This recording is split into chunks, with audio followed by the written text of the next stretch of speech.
Welcome back. During the break, we learned that some of you are unable to comment. If you are still experiencing difficulties, click on the link above this video. That will take you to the stream on YouTube's site. Make sure you are signed into YouTube, and you should then be able to comment below like on a normal YouTube video. If you're still unable to leave your question, please send your comments in an email to cliffroseacademy@gmail.com. The email is being monitored, and we will get your questions. We apologize for this inconvenience. We did have one question that made it through, and it was about an 8-year-old girl who... Sorry, I forgot it for a second. Okay, we need a language arts recommendation for an 8-year-old girl who has always struggled with reading and writing and what they would enjoy. Do you want to come talk about this? I can talk about it. I'll start. So this is essentially what happened with my oldest. She did not learn to read until she was 9, which stressed me out, but it was totally fine. What we ended up doing when she was in 4th grade was we went back to the beginning of Good and the Beautiful 1, level 1, and we just started over. We cut out a lot of the fluff and focused mostly on the phonics part of it. And she learned how to read, and she's great at it now. Do you have a recommendation? So I was just going to mention one curriculum, if you actually want a curriculum for language arts. The Logic of English curriculum that I mentioned during the curriculum thing is excellent because it has a lot of games and a lot of hands-on things to help learn the principles. For an 8-year-old, either Foundations or Essentials would be good, depending on their level, what they actually know already, and what they enjoy. Foundations is really fun because it has a lot more games than Essentials does, but then they also have an extra game packet that can be fun. However, if you don't want to do an actual curriculum or work through it, and especially for someone who's really struggling and fighting you on learning language arts, really truly the best way to learn is just to read a lot. And if you don't want to read or they don't want to read, do audiobooks. They're fabulous. And audiobooks can get stories into children, and they get excited about the stories and then are more excited to read. And that can be a great jumping off point. We do audiobooks. We do audiobooks as well. And some of the ones that we've done is like C.S. Lewis, Chronicles of Narnia. I really enjoyed listening to that. But my kids love the Minecraft audiobooks. They're fantastic, especially the one that's read by Jack Black because he's hilarious. We're going to go on with the second half of our program now. We will begin with the children's point of view. Please begin your comments with your questions now so that we can answer them when we get there. Your questions will be read out loud and then answered. Emily will be our moderator. Thank you, kids, for being here and helping all of us understand what it is like for children and teens to be homeschooled.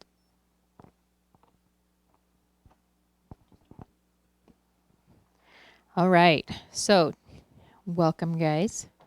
It's good to have you all here. We're going to start just getting to know you a little bit. So, we're going to go around, and I need you all to say your first name and your age, and then you can tell me if what grade you're in if you know, or just how long you've been homeschooling. Go ahead. I'm Esther. I'm 11 years old, and I've been homeschooled for my whole life. Great. I'm Christina.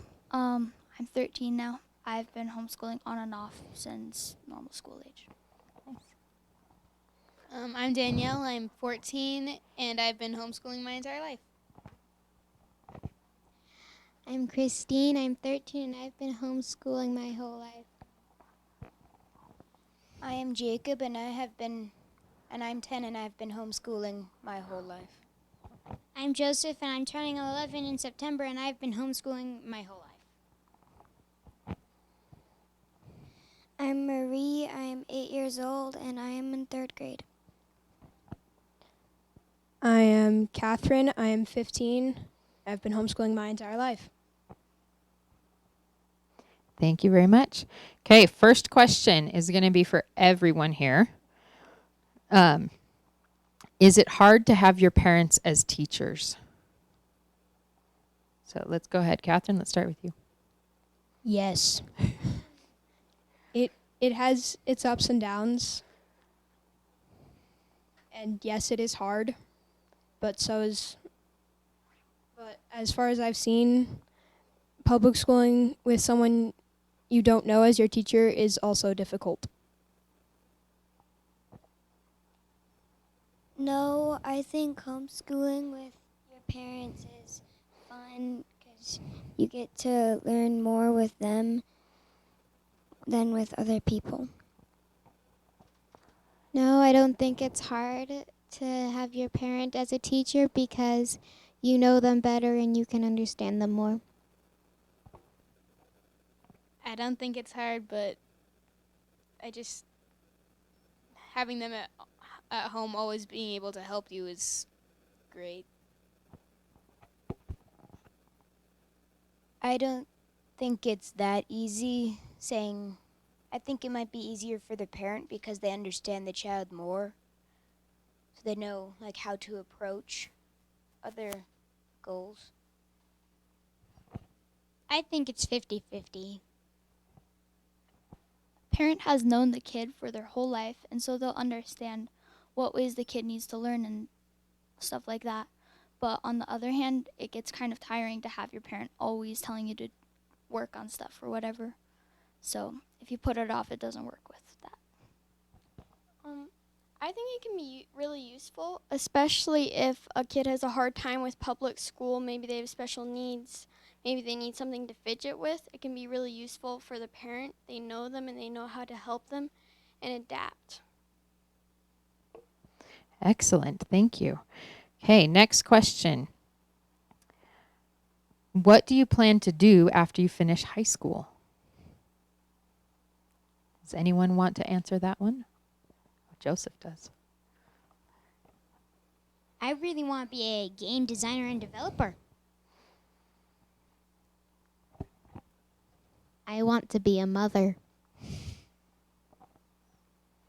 I love animals and want to work on a ranch. Well, I've kind of wanted to be an author, so that'd be nice. But hopefully, by the time I'm done with high school, I'll have some college education. What do you plan to do for that? Start getting my degree, an associate's or even a bachelor's while I'm still high school age. I want a job. Probably travel a lot, see different countries, experience different cultures. Okay, Esther? I've been working on 3D animation lately, and I think it would be really fun to help animate a movie. Awesome, thank you. Okay, next question. What do you do when learning is hard? Take a break. And then try it later. Immediately try my best and hope that it works out. If it doesn't, then the parent's always there to help. I just turn straight to the parent because I know I can trust them. Ask for help when it's needed. I usually try to work through it on my own, and if that doesn't work, take a break, then get back to it when my head is clearer, and usually I'll be able to get it that time. And if that doesn't work, then go to my parent because they have more experience. Okay, thank you. Christina? Figure out what it is that's sort of stopping me. If I'm tired, sleep. If I'm hungry, eat. If I'm just tired of the subject, then try it again later after something else. Good. Okay, here's kind of a fun question. Do people think you are weird? Yes, and I'm very happy about it. Yes. Yes. Yes, people think I'm weird, but I think it's because I actually talk to people instead of just texting them. I actually go find people with my problems and dump them on that person if I need to, instead of just texting it out. Okay, Joseph or Jacob first. When people say I'm weird, I kind of just take it as a compliment. I copy that. There's a lot of stereotypes with homeschooling, and usually people generalize and think I'm like that. So Awesome. Anyone else have anything to say about being weird? Yes, I think I'm weird.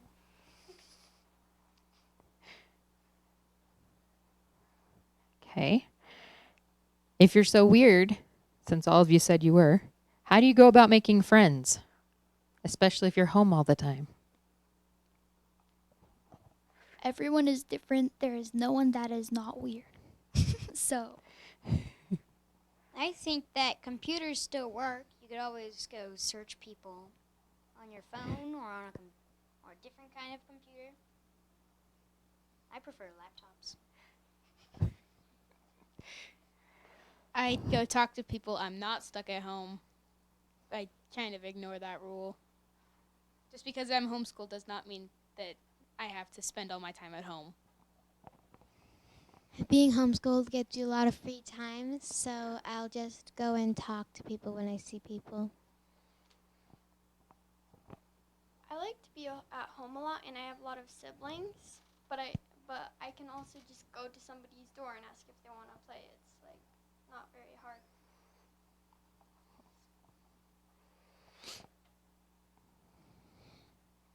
I like being homeschooled because you can just go out and enjoy stuff. And you can just find other people who are weird and make friends with them. Well, like most people have said here, talk to people. Actually interact with people. And if that doesn't work, there's always books. It's true. Okay. Do you ever wish you could attend public school? Or what do you think might be your favorite part of public school? Or if you have been to public school, what was your favorite part of public school? I have never wished to be public schooled. And those few times when I thought maybe I should be, it was only for the buses, the bus rides, and lunch. Prepackaged lunch. I kind of wish I was public schooled just to be around more people and to make more friends. I never want to be public schooled because there's a lot of people. I feel like it's if in a smaller area when there's less people, you can make more friends. You can make friends with everyone because you don't feel as awkward approaching people if it's in a smaller crowd. And also, there's always books. when I was little, school was required, so I went to school for the first couple of years. And I didn't think much about anything. I didn't even know my parents wanted me to be homeschooled until today or yesterday. But I thought it was fine then. Then we moved here, and I was homeschooled for several years. Then just last year, I decided I wanted to go to public school, a charter school, so I did. And I had a lot of fun. I didn't like a lot of the classes. I liked about 2 classes out of 8. So the main reason I went was just to talk to people, but it's like spending so much time on things you don't enjoy is it's a big trade-off. Thank you. I don't want to go to public school. I think there's just so many classes, and you can't really dig into one and focus on one class, from what I've heard about it. I just second with her. I'm kind of shy, so I don't like to be in big crowds. That's why I like being homeschooled, because I get to stay home with people that I'm used to. Good. Okay. Is it boring at home? I think it's less boring at home than it would be with at public school because you can always take a break and just do other stuff for a while. I just say no.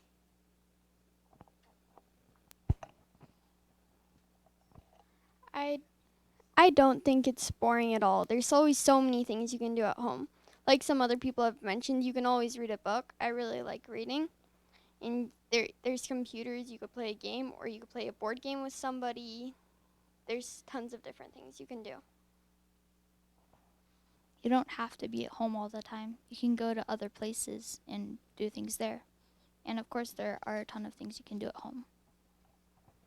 I basically figured out that, thanks to my mom, if I'm bored, the house is almost always in need of some kind of pickup. I have a lot of siblings. So there's like almost always somebody to play with. It does get kind of boring, but you can go and play with other friends that are in your neighborhood. It can be boring, but like Danielle said, there's always work to be done around the house. So either keep yourself busy or go find a broom.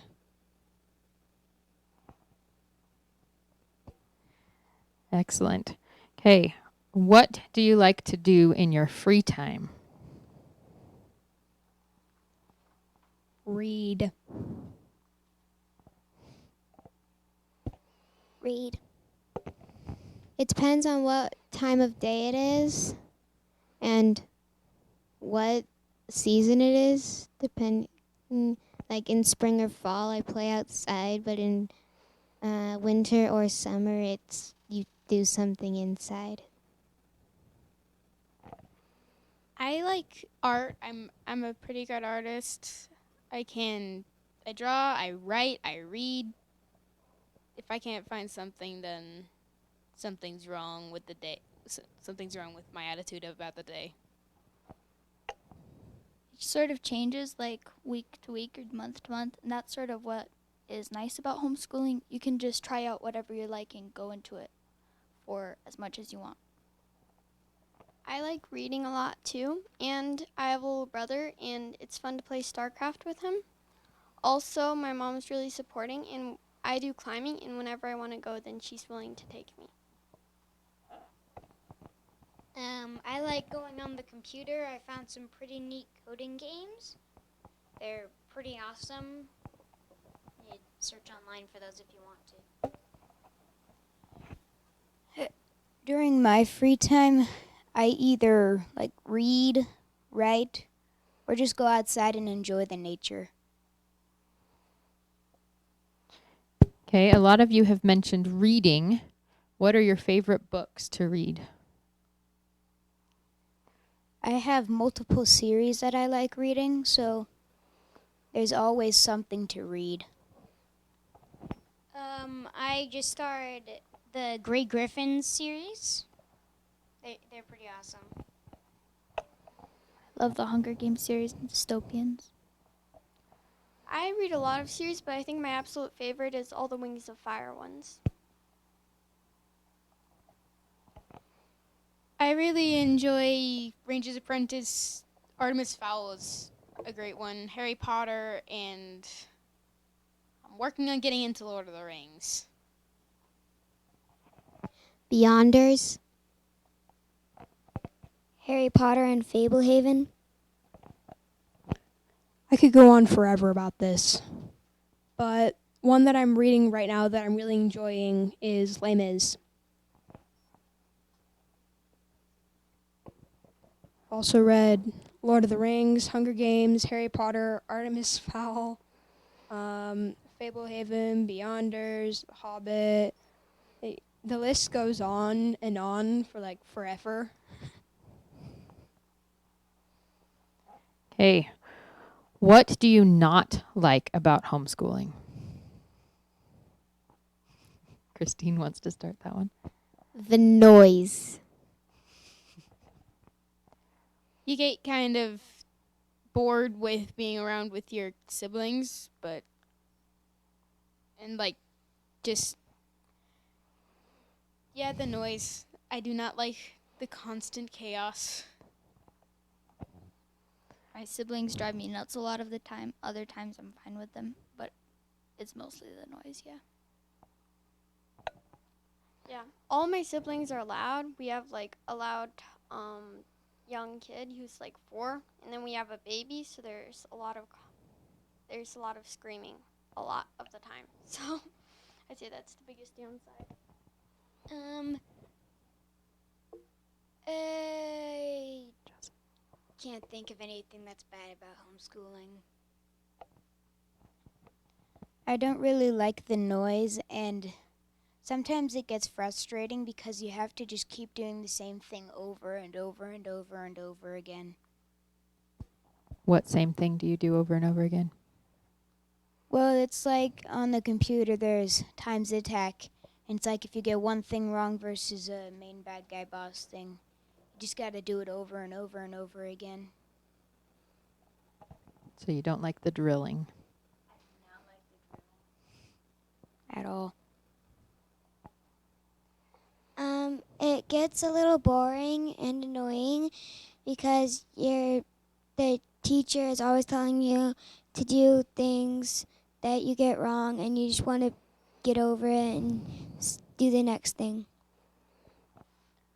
Well, there are downsides to homeschooling, but there are also downsides to public schooling. So you just got to weigh the pros and cons. Okay. If there is something you could change about the way that homeschooling works in your home, what would you change?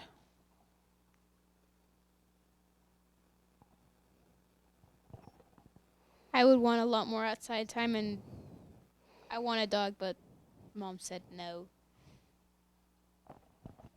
I don't want to do language arts. I want more recess time to do more stuff so you can do other stuff and get your knowledge better. What kind of stuff, Murray? Math and science.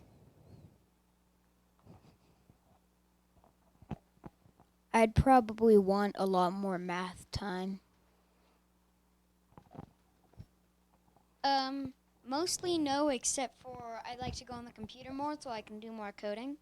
Because I'm probably going to be a game designer when I grow up. That there were more people who lived around where I do that did homeschooling that were my age, because, yeah. I can't think of anything right now that I would want to change. Catherine, did you have something you would want to change? I'd just make people more accepting of homeschoolers, because no matter where you go, there's always going to be homeschool stereotypes that people are going to fit you in somehow. And I would just make it so that those stereotypes are a lot more positive than they have been in the past. Okay. What kinds of classes have you taken outside of your home?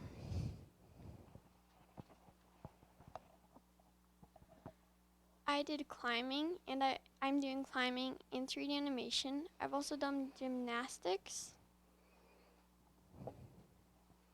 Dance, figure skating, German. There are lots of different classes. Probably rockets.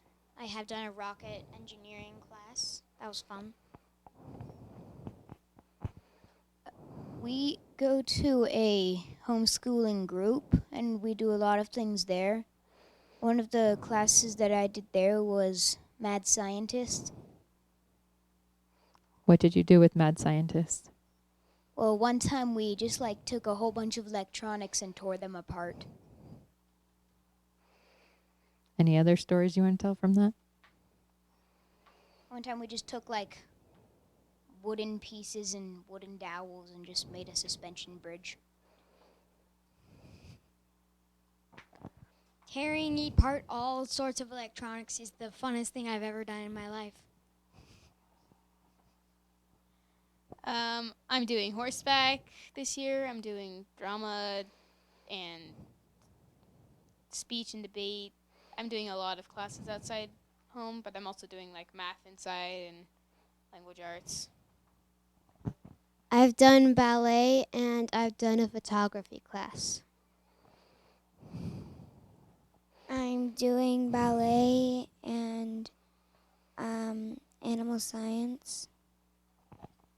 I've done dance classes and martial arts and speech and debate, as well as I took a class on Shakespeare and performed a play at the end.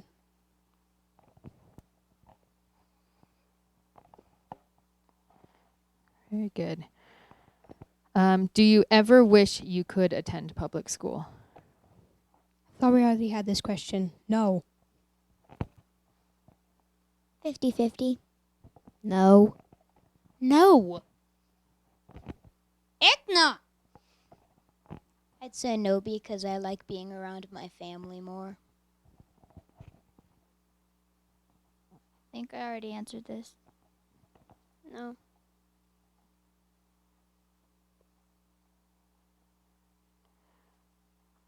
Okay, what is your least favorite subject? Math. Probably math, yeah. Language arts. I don't think I have a least favorite subject. Math. Language arts. I don't have a least favorite subject. Math. Okay. Ooh, can you take any classes at the public schools?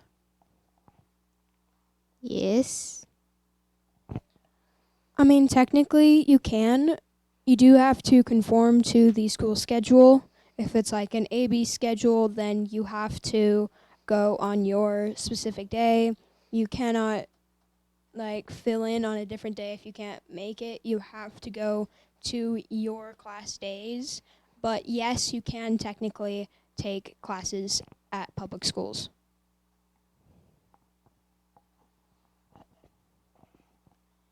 I'm going to be taking a class from a public school this year, so hopefully it's fun.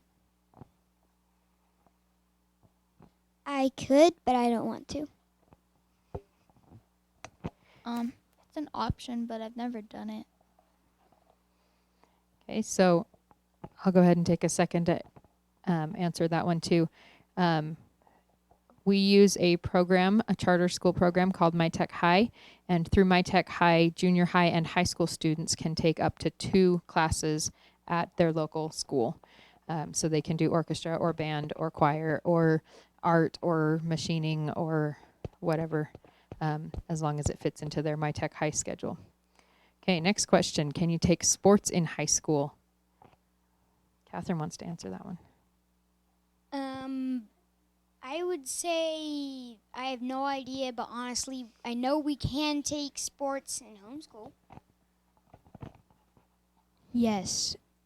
The sports section, at least in my area, is a tryouts. So technically, you can go to the tryouts and get on the team as if you are homeschooled. Yes, and any sports that are considered extracurriculars can be taken by anyone in the area. It's kind of up to the district whether they allow that or not. And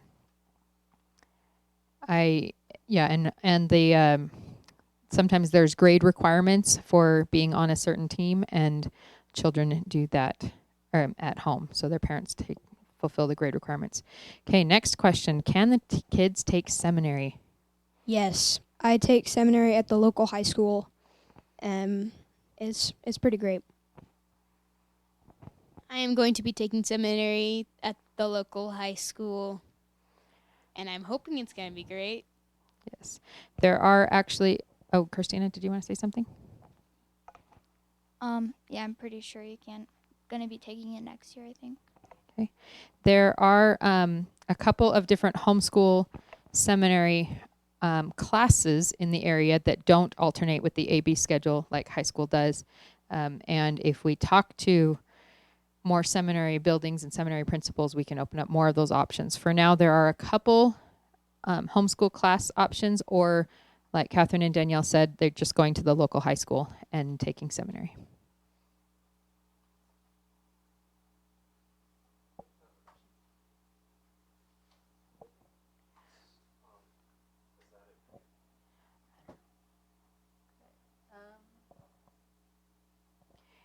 What would you want to tell parents who are considering homeschooling?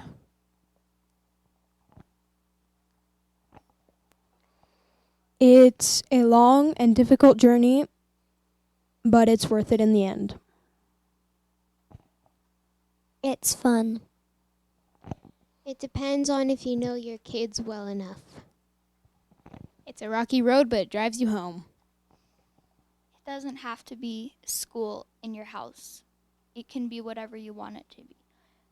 I've talked to a lot of friends and they're like, my parents don't have the time to do that. And I'm like, you don't have to use a ton of time to do it. You can just drive them to different classes or just adapt. I think homeschool can sometimes be like a misleading name because you don't have to do school at home. I think self-directed learning is better because you're choosing to learn what you want to learn, and your parents are helping you do that. I just say, well, it's fun if you know how to do it. Do you remember the question? Yes. I'd probably say it's just depending on how well you know your kid, and it's not really just actually a school, it's more of what you want to do at home. So if it's just what you want to do at home, how do you make sure you learn everything you're supposed to learn? I learn what's needed for what I'm going to do in life. I don't need to learn everything. I don't need to have a degree in science if I'm going to go work on a ranch. If somebody wants to get really good at something, they don't, like, there are several athletes who go to the Olympics and they're like 14. They spend almost all of their time working on that. And you can prioritize things and you don't have to learn everything unless you're going to be doing everything. I forgot the question. Could you read that, please? How do you learn everything you're supposed to learn? How do you make sure you're learning everything? So, you usually have to start with the end in mind and then work backwards from there. What do you need to reach that goal? And if you want that goal enough, you will learn everything you need to get there. Going off of that, like Danielle said, she wants to work on a ranch. So one of the things she would need to know is how to take care of all the animals. So working backwards from that, you need to know how to take care of a horse. You need to know how to take care of cows. You need to know how to take care of a pig, and you need to know how to clean up the stalls. So if you know what you want to do, you just have to work backwards. I have no idea.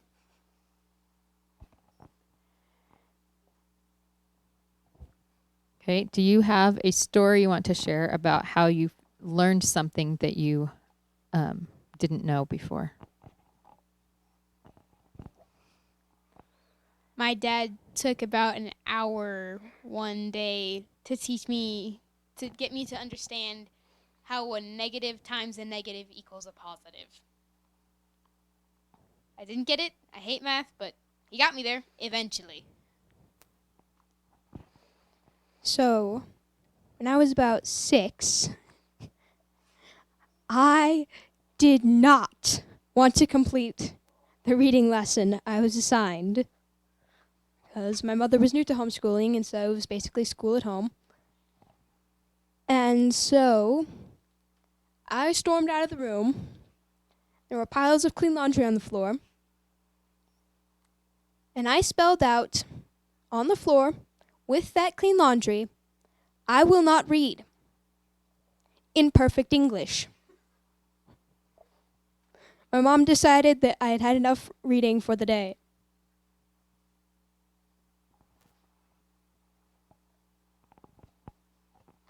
There was one time I can't remember what I was trying to learn, but I told mommy, "I'm never going to learn this." But I said something weird about it that was like totally like what I was supposed to be learning, but I just can't remember what I was supposed to be learning.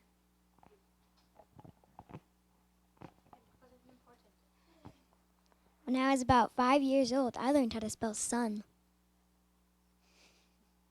Thank you, Marie. Joseph wanted it. When I was about maybe 4, I think, I once ran into my parents' room and I did not want to do math. So I don't know why, but I tried to spell "I do not like math" by using math symbols. It was so stupid, and it was kind of weird at the end, but I could read it, so that was all I really cared about. Okay, thank you, Joseph. Okay, is there anything else you want to share about homeschooling? Joseph? It is the best.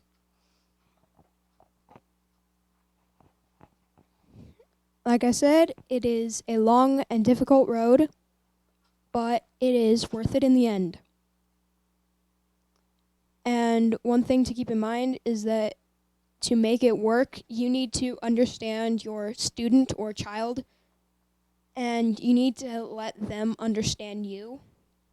So it's best to get to know your child, and then that will not exactly make it easier to teach them, but it will make it easier to understand where they're coming from and why this is difficult for them. It's a rocky road, but it brings you home. It's just word of advice. It's good to it's good for both you and the child to understand where you're trying to get them and what the ultimate goal is, so that you both understand why you're trying to work towards it. Pay attention to what your child likes if you're trying to homeschool your child. Like don't insist on them learning all evenly on each subject at once. Like I did all of the elementary math right before 7th grade and over the summer, and it worked fine. I had already learned a lot of it, but I just wanted to be sure I knew it, and I came up with that partly on my own, and I directed it. I probably wouldn't have done it if I was forced. And some kids don't like doing stuff according to a time schedule, so they'll probably pick it up at their own pace.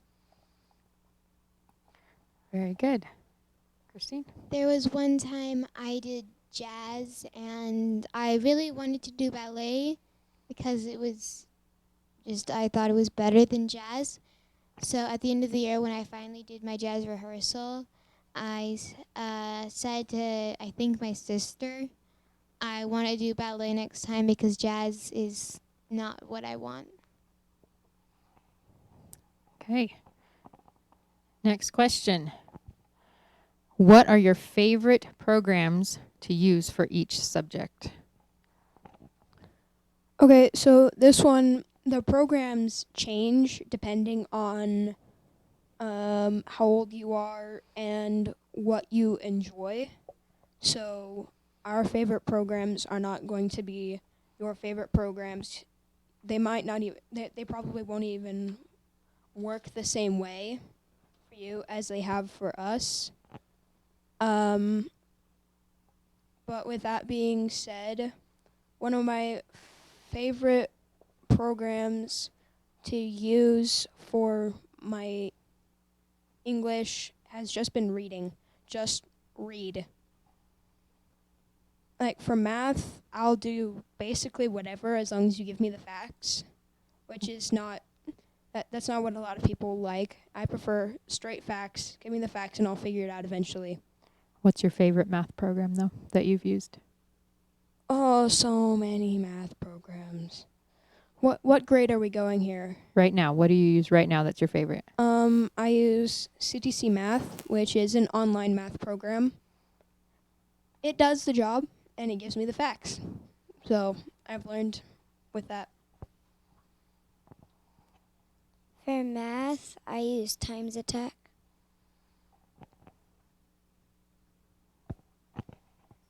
Like Catherine said, a good language arts is just reading. I've gotten a lot of breakthroughs on like, oh, I finally get what this word is out of just reading a book. For language arts, just read a ton. If your kid likes reading, or if you like reading, just read, and you'll get it a lot just by being exposed to it. And with math, I used Life of Fred a lot. That worked fine. I liked it. I take a science class. I really like it, but I am taking a coding class this August, I think, that will run me through the whole how it works with programming, basic programming, and it's kind of like CTC math. For math, the easiest way that I've discovered for myself to learn how to multiply easier is I just multiply like a thousands digit by a hundreds digit. Takes a long time to work it out, but it helps me in the end. For math, I don't really use a program. One thing that I really like doing for math is filling out a times table.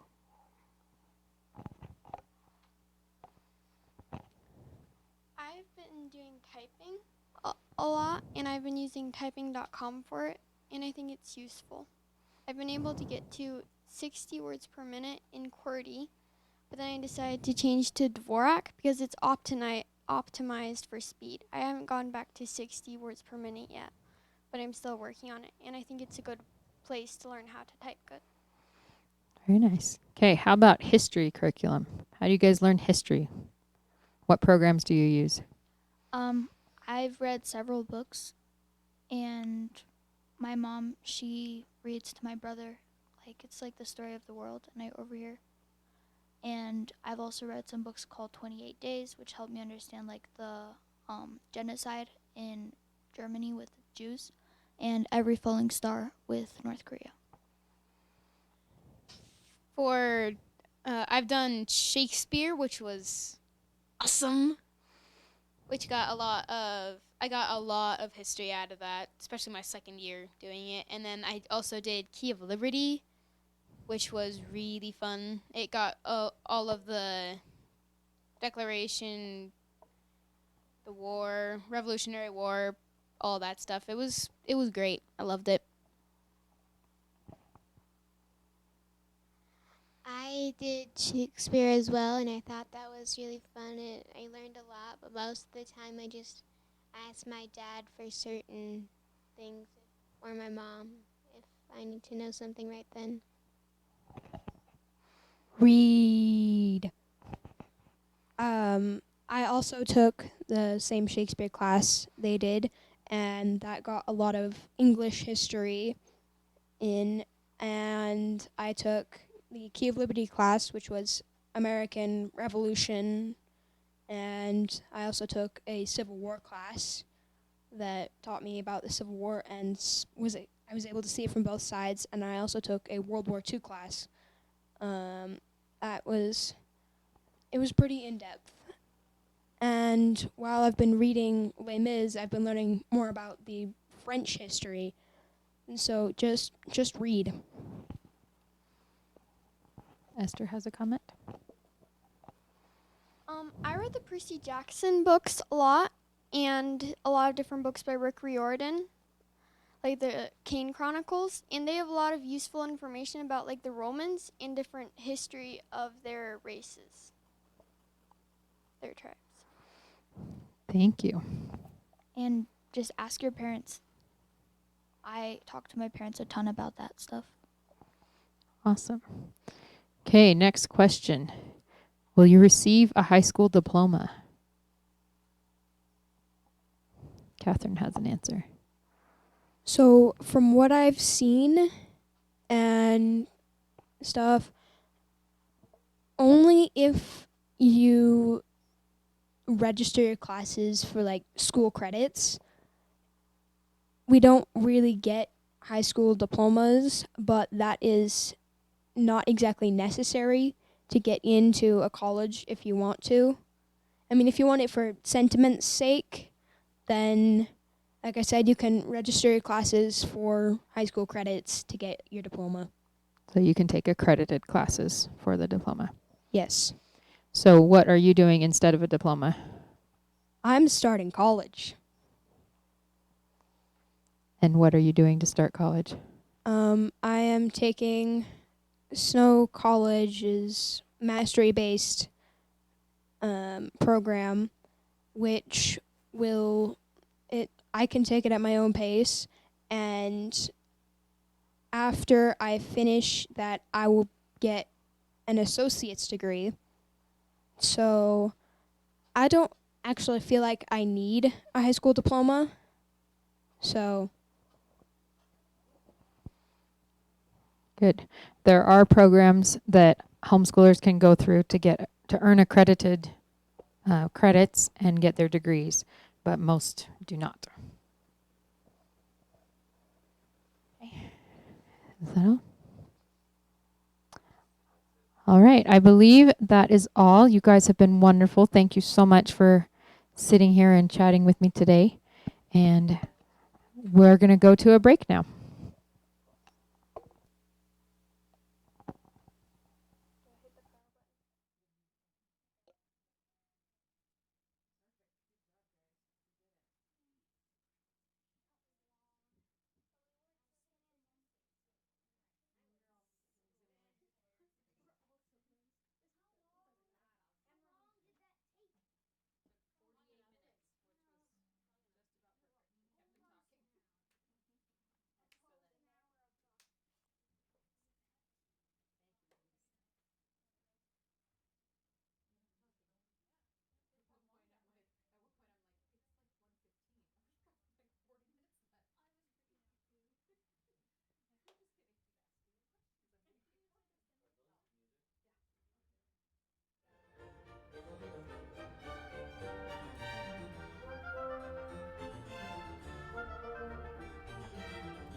Hello. Now we get to talk about socialization. Lots of fun. So, first of all, I'd like to start with a story. For hundreds and even thousands of years, people schooled and socialized at home. Children grew up in families and they went to work with the family business, or they were apprenticed out to learn trades. Schools, if there were schools, were small and included all ages. Children were not segregated by age and did not work with only their similar aged peers. And this happened for centuries, even millennia, up until the Industrial Revolution. The Industrial Revolution changed this because parents were no longer working in family businesses, but started working in factories instead. And as fathers especially, and then mothers too, started working in factories, often they tried to have their children come work for them in the factories as well, so that their children could earn money. However, this obviously presented problems, and we have child labor laws in place because of children attempting to work in factories. So one way that society fixed this, or attempted to fix this, was by creating compulsory education to keep children out of the factories, so that children could work, could learn and have an education, the education that they were missing at home because both parents were working. This created what has been referred to as factory orphans, children who were left at home with no education. And that's where the idea of public school started. It was to educate the children of the factory workers. At that same time, upper class and middle class families were not sending their children to compulsory public schools. Middle class families were still doing apprenticeships for their children to learn trades, and upper class families were hiring private tutors to teach their children to become politicians and statesmen and doctors and lawyers. And then they would go to universities to get the training they needed for those things. So a public elementary school is actually quite rare in the history of the world. So bringing this back to socialization, according to a socialization textbook called Child Family School Community Socialization and Support, the definition of socialization is the process by which individuals acquire the knowledge, skills, and character traits that enable them to participate as effective members of groups and society. So what that means in the real world is that when people are asking about socialization, they're really asking about a few different things. They want their children to have regular interaction with people. They want their children to have preparation for the real world. They want their children to develop self-esteem and without the burden of peer pressure, meaning that they can feel good about themselves, whether other people like them or not. And for children to rise above the stresses of peer pressure. They want their children to be able to think independently as well as to work as part of a team. So obviously public schools allow children to work in teams occasionally and encourage a lot of independent thinking.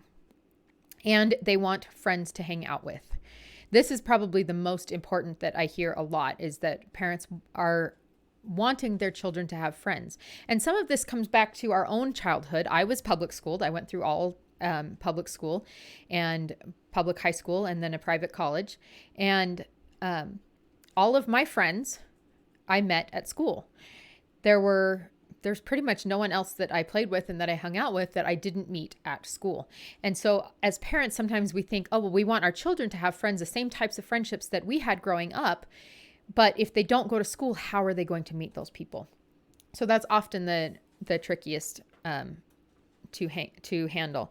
And as was mentioned during the children's point of view panel, some of the children mentioned that they wished that that there were more homeschoolers their age in their neighborhood, or that they could spend more time with friends. And it does become an issue, partly because these children do feel a little bit different. There is sometimes a stigma or a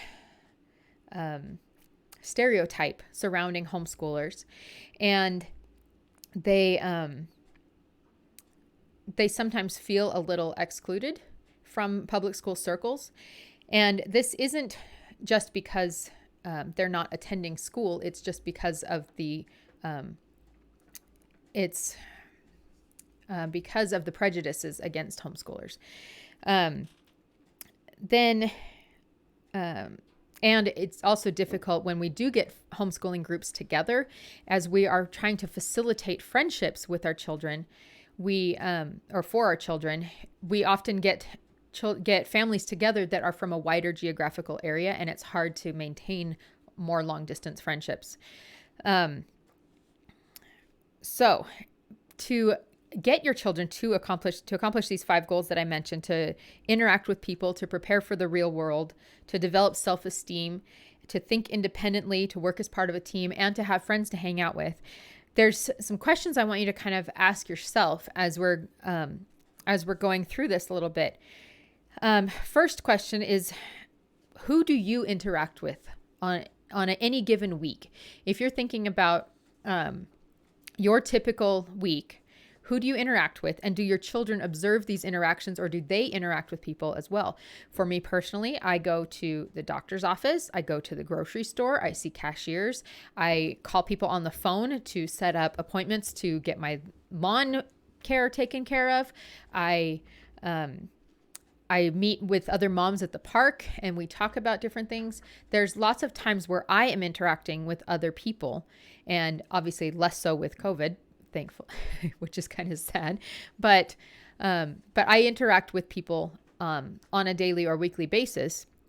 And my children get a chance, as they are home with me and around with me, they get a chance to observe these interactions, and they can learn through that observation proper social skills. Another question to ask is, what skills do you want your child to learn?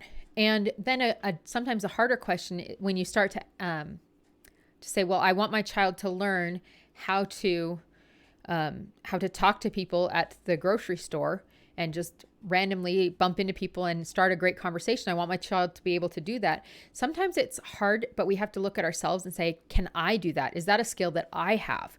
Because if it's a skill that I have, then I can make sure that I model it for my children, so that they can see it, and maybe coach them through those interactions so that they can gain skills too. And if it's a skill that I don't have, which happens more often than I'd like to admit, then I can work on gaining that skill for myself. And it's actually even helpful to talk to my children about that while I'm working on the skill, and to say, I'm struggling with this. I don't like to call people on the phone, and have them say, okay, well, why don't you come sit with me while I do this phone call, and we're going to talk about it afterwards. And then after I make the phone call, I can say, wow, that was really hard. I get really stressed out. I don't like making those phone calls. I don't like talking to people right before they pick up and say hello. I'm like freaking out, and I wish that they would just, I wish I could just text them or whatever. And it's helpful for children to see that even adults are still learning things, because we are, and we're constantly learning. So what skills do you want your child to learn, and how do you use these skills in your everyday life? And are there experiences you can provide for your child that can help you or the child gain these skills? And often just creating the right environment can be beneficial. So one thing that is helpful, we talked about working as a team. So making sure that I provide opportunities for my children to work as a team.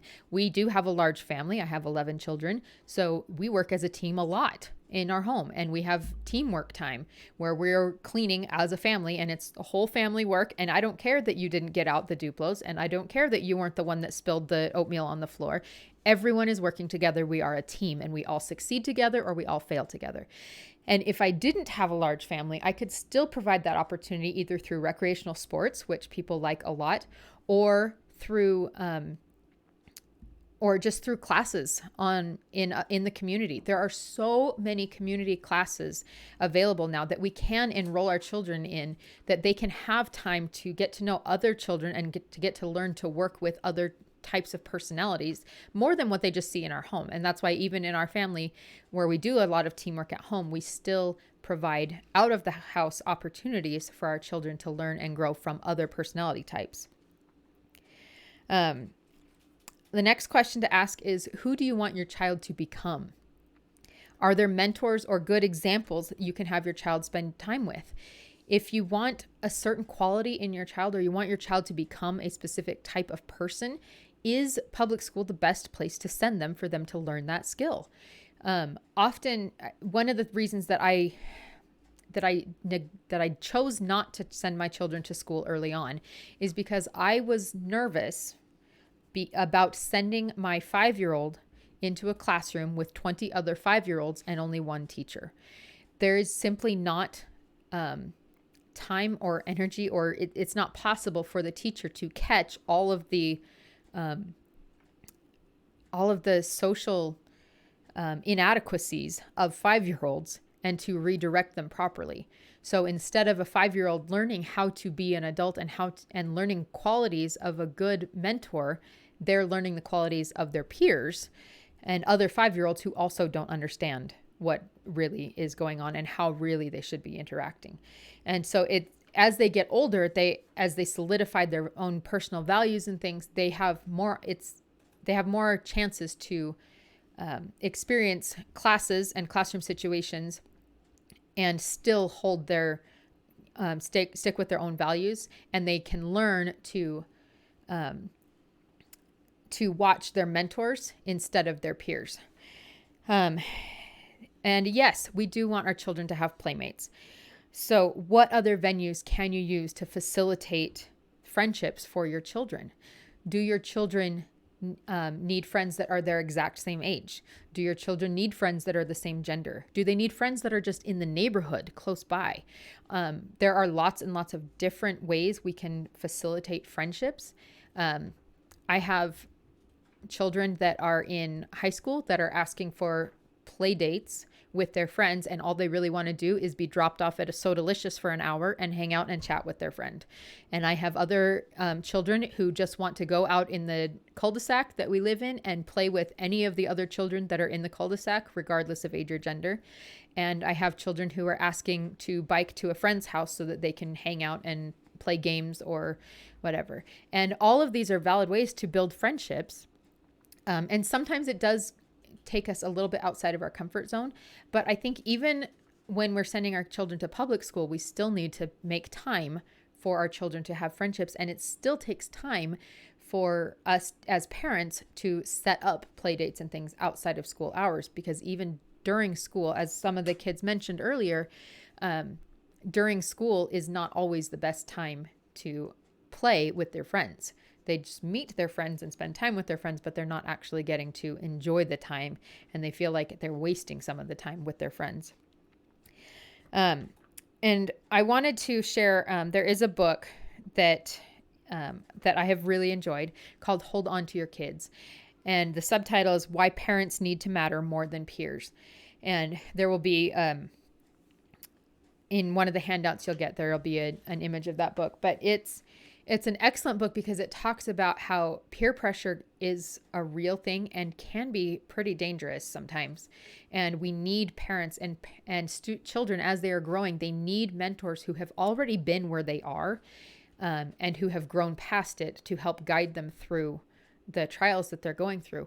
So it's actually, it can be really harmful for children to turn to their peers who have not navigated those same things. So that they can learn and grow and continue on those things. Okay. I will answer some questions now. How often do I take my children on play dates? So we are part of a Commonwealth that meets every week, and so my children see their friends at the Commonwealth, and our Commonwealth has a built-in recess that's about an hour long so that the children can play and interact with each other, and so that the moms can interact with each other and things, and that's really fun. Outside of school, my older kids do friends more than my younger kids do, except for the ones that play in the cul-de-sac. When they're playing in the cul-de-sac, because we have children there, they play all the time, almost every day. My younger children spend some time out in the cul-de-sac playing with friends, and that's a lot of fun. For the older kids, we set up play dates maybe once or twice a month for for time to go sit and just hang out with friends. And the oldest ones, whenever they decide to set something up, if they want to go out to a movie with friends or go stop at So Delicious or whatever, they set that up on their own and negotiate rides and things. And that happens typically in our family. It happens about once a month, but it actually happens less when school is in season, and it's happened more after COVID because frequently we have in our Commonwealth has like scholar activities where the kids get together on weekends to just hang out. And that usually happens every other week or so, or at least once a month. And so the kids get their play date time during that. Do you supervise all play dates for your younger children? So I mentioned that my children play in the cul-de-sac a lot. I have my 5-year-old, 3-year-old, the 5-year-old and 3-year-old and the 7-year-old and sometimes the 8-year-old will all go play in the cul-de-sac. And usually that is not supervised. All the moms that are involved are aware that kids are out in the cul-de-sac. And we, for the most part, all have rules that we play in the front yards only. And so we can see almost everyone. And if we can't see someone, we text each other and say, I'm missing Marie, can you send her home? Or have you seen Matthew? I would like to have him back, or whatever. Or can you tell him dinner's ready or something? So we've had that. For the most part, we play in front yards only. We don't play in houses for that cul-de-sac. And for my older children, no, it's not usually a supervised play date.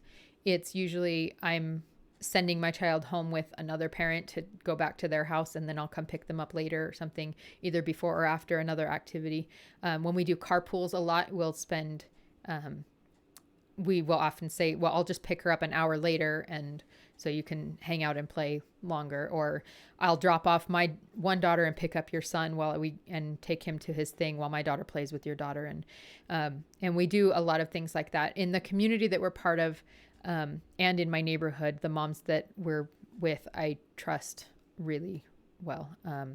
So I don't supervise all play dates because I really feel like I know the families really well. Okay, there's another question. I just don't have it yet.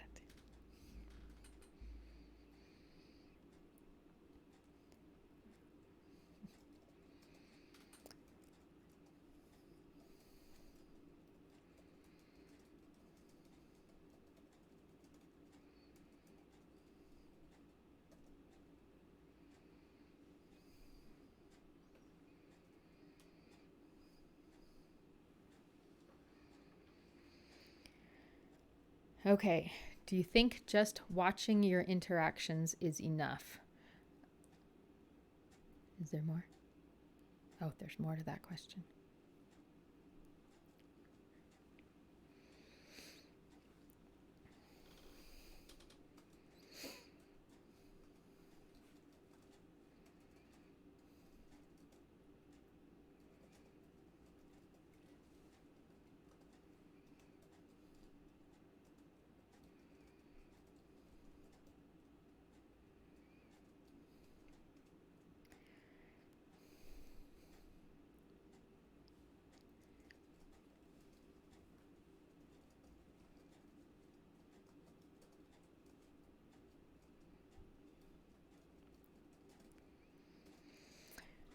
Okay, so do you think just watching the interactions is enough, or do you talk about the interaction or explain what happened?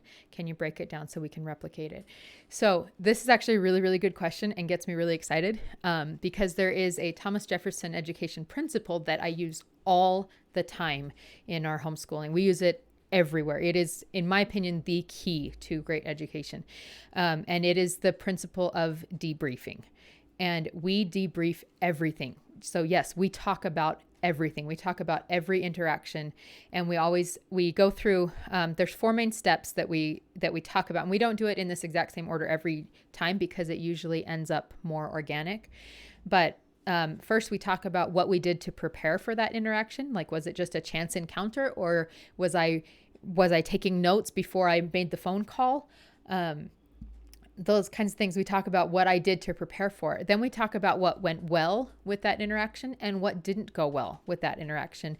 And then the fourth one is what we would do differently next time and how we might prepare for another interaction like that next time. And we use this from interacting with friends to interacting with on phone calls to what happened when we went through the line at the grocery store to, and we use it all the time in our education, not just for social interactions, but for education too. What went well on that paper? What did you do to prepare for that math test that you took or for that math lesson that you were doing? What would you do differently for this? And we use that concept all the time. And debriefing is really where the lessons are learned. That's where those things are internalized, because we take the time for self-reflection and to say, you know what, you had a horrible play date today. And why? What went wrong this time? What should we do differently so that you could have a better time with your friend next time? And we've had everything from, I've had children say, well, the only thing that would make it better is if my siblings stayed out of the way. And I say, great. So next time we'll try to keep the siblings out of the way and see if it goes better. And then we did that once. And then I came back and they said, I said, so what went well, or what could be changed? And they're like, we actually kind of missed, like, we wish that one of the kids had been in there. And we still kind of got in an argument over this thing. And then we say, okay, well then what could you have done? What didn't go well this time and why? And we talk about that a lot. And that concept of debriefing comes in, all the time. And we use it everywhere in our education. And I feel like it can turn baking cookies from sweet, just eating sugar, to an actual chemistry lesson or a math lesson if we're talking about fractions. So we use that debriefing concept all the time. Okay. More questions coming in.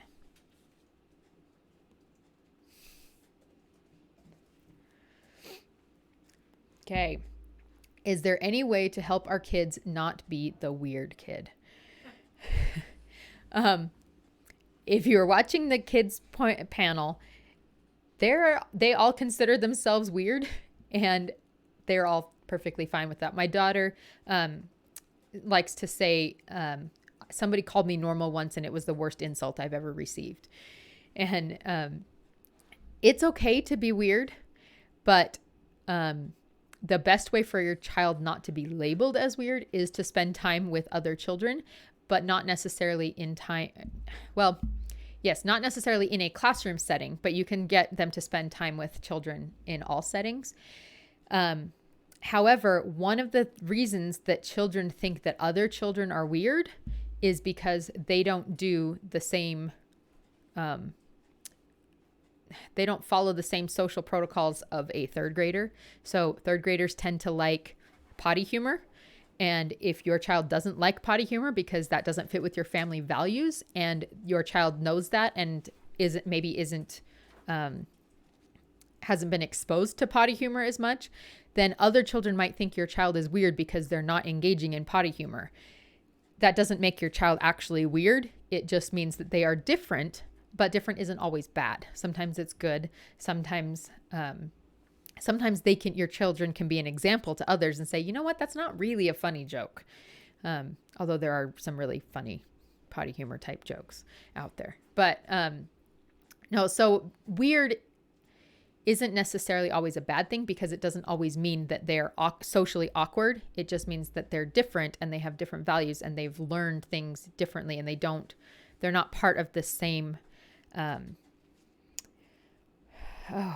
the same cohort as the children that are in the public school setting, and they're all in a classroom together. They develop a little internal culture. And if your child is not part of that culture, they could be labeled as weird, but that culture isn't necessarily what you want for your child either. Okay. How do you come to feel comfortable teaching all the levels that your kids are on or qualified? Okay, so I majored in marriage, family, and human development. My major is child development. That is my passion. It's my background. When I had children, I learned that I knew nothing about child development. It doesn't matter how much education you have or how much research you have done, real world application is always going to be more important. And so you won't feel qualified teaching all of the levels all at the same time. Every single homeschool mom I've ever talked to has said that they feel inadequate at some point in their life, and usually at some point in every single day that they feel inadequate. I am not qualified to teach my children everything that they need to know. There's a lot of science that I don't understand or don't want to understand. It doesn't really interest me. But there are so many resources now that we don't have to use public school as the resource to teach our children. We can. It's still a tool. I mentioned at the very beginning that we have tools in our toolbox, and public school is a tool. Somebody brought up split enrollment, using public school for choir or orchestra or band. And that absolutely is a valid tool to use. But we don't have to use public school. There are so many other resources in our community that we can use. Like a couple of the kids here mentioned that they take speech and debate. The wasatchdebate.org is a fantastic organization here in Utah that teaches children speech and debate skills. And it's not just speech and debate.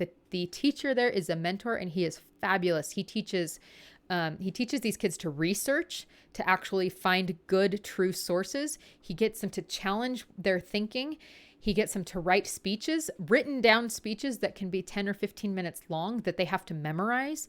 He teaches self-esteem. He teaches all sorts of things. He is absolutely amazing. And so outsourcing those things that I don't feel qualified to teach has been fabulous. And I teach the things that I am comfortable with, but I outsource a lot. We obviously have like ballet classes. I'm not a ballerina. I never took a single dance class at all, but I have kids who dance and they love it. So we outsource those kinds of things. Okay. Next question. How do you handle the judgments of other parents? Honestly, I have been super blessed in 10 years of homeschooling. We're going to be starting our 11th year this year. I have received very little judgments from most people, and the most judgment that I have received is from my own siblings and my mom. And it's one of those things where we just have to agree to disagree. And we do this on a lot of things, right? Like we're divided on politics, we're divided on school, we're divided on which minivan is the best one to buy. And at some point we have to say, I love you and I respect you. And I'm going to do this because this is what's best for my family. And then you go find the support for what you need to do. So I have found commonwealths that help me, to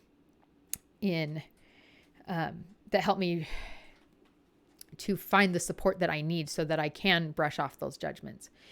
Okay, what subjects do you do together as a group, and what do you do one-on-one? I personally do language arts one-on-one and just about everything else as a group, except that I have several students who are similar in language arts, and so I've lumped them together to make the teaching easier. And reading. I teach a child to read. When I do reading lessons, I always teach one-on-one. And then we're done. Okay, thank you. Okay, so we're going to do a 5-minute break, and then we'll be back, and we've got lots more questions that we'll save for the Q&A, I guess. Thanks.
guys, welcome back.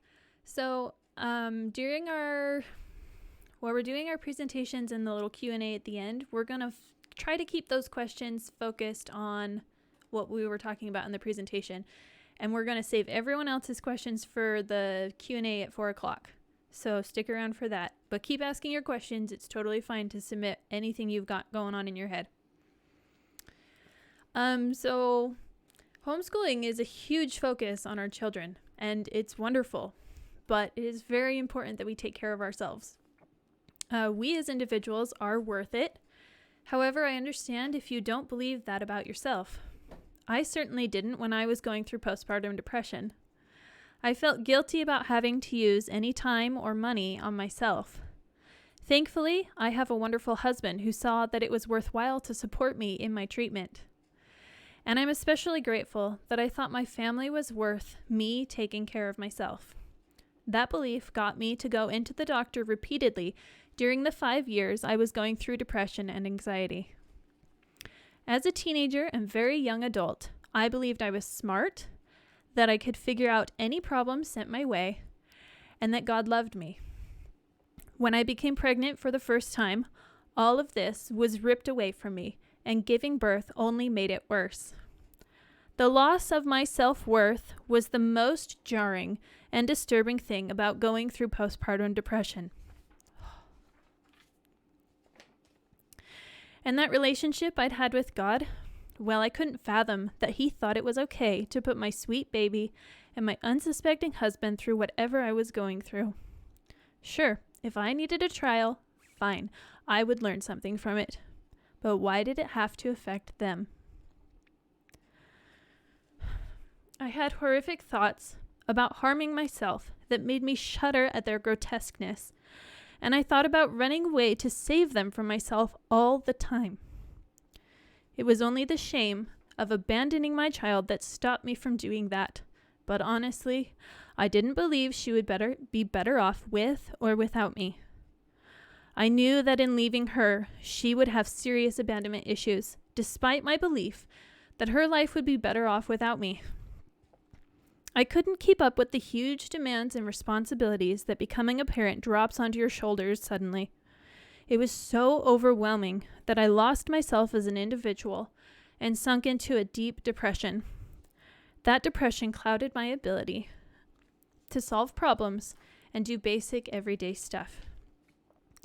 When my list of things to do got too long, my anxiety would kick in. And I would snap at everyone because there was just too much to do. Feeling guilty for yelling at everyone, I would sink into depression again. And the cycle continued like that for many years, sucking my life away. Through this all, I was going to a doctor to get help. I tried so many things, but I didn't see progress until just before I got pregnant with my third child. I was on some supplements that almost worked. It was like they got me halfway there, which was way better than where I'd been. But I always had this sense of dread that at any moment, everything was going to fall apart again.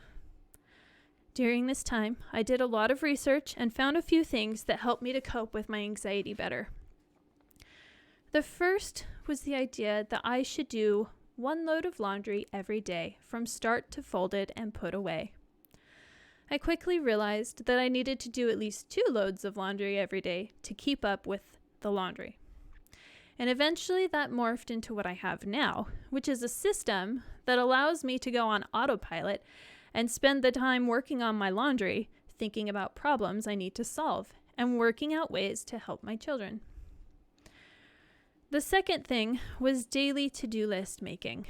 This addresses my biggest fear, which is that I will forget to do something so important that our lives will fall apart.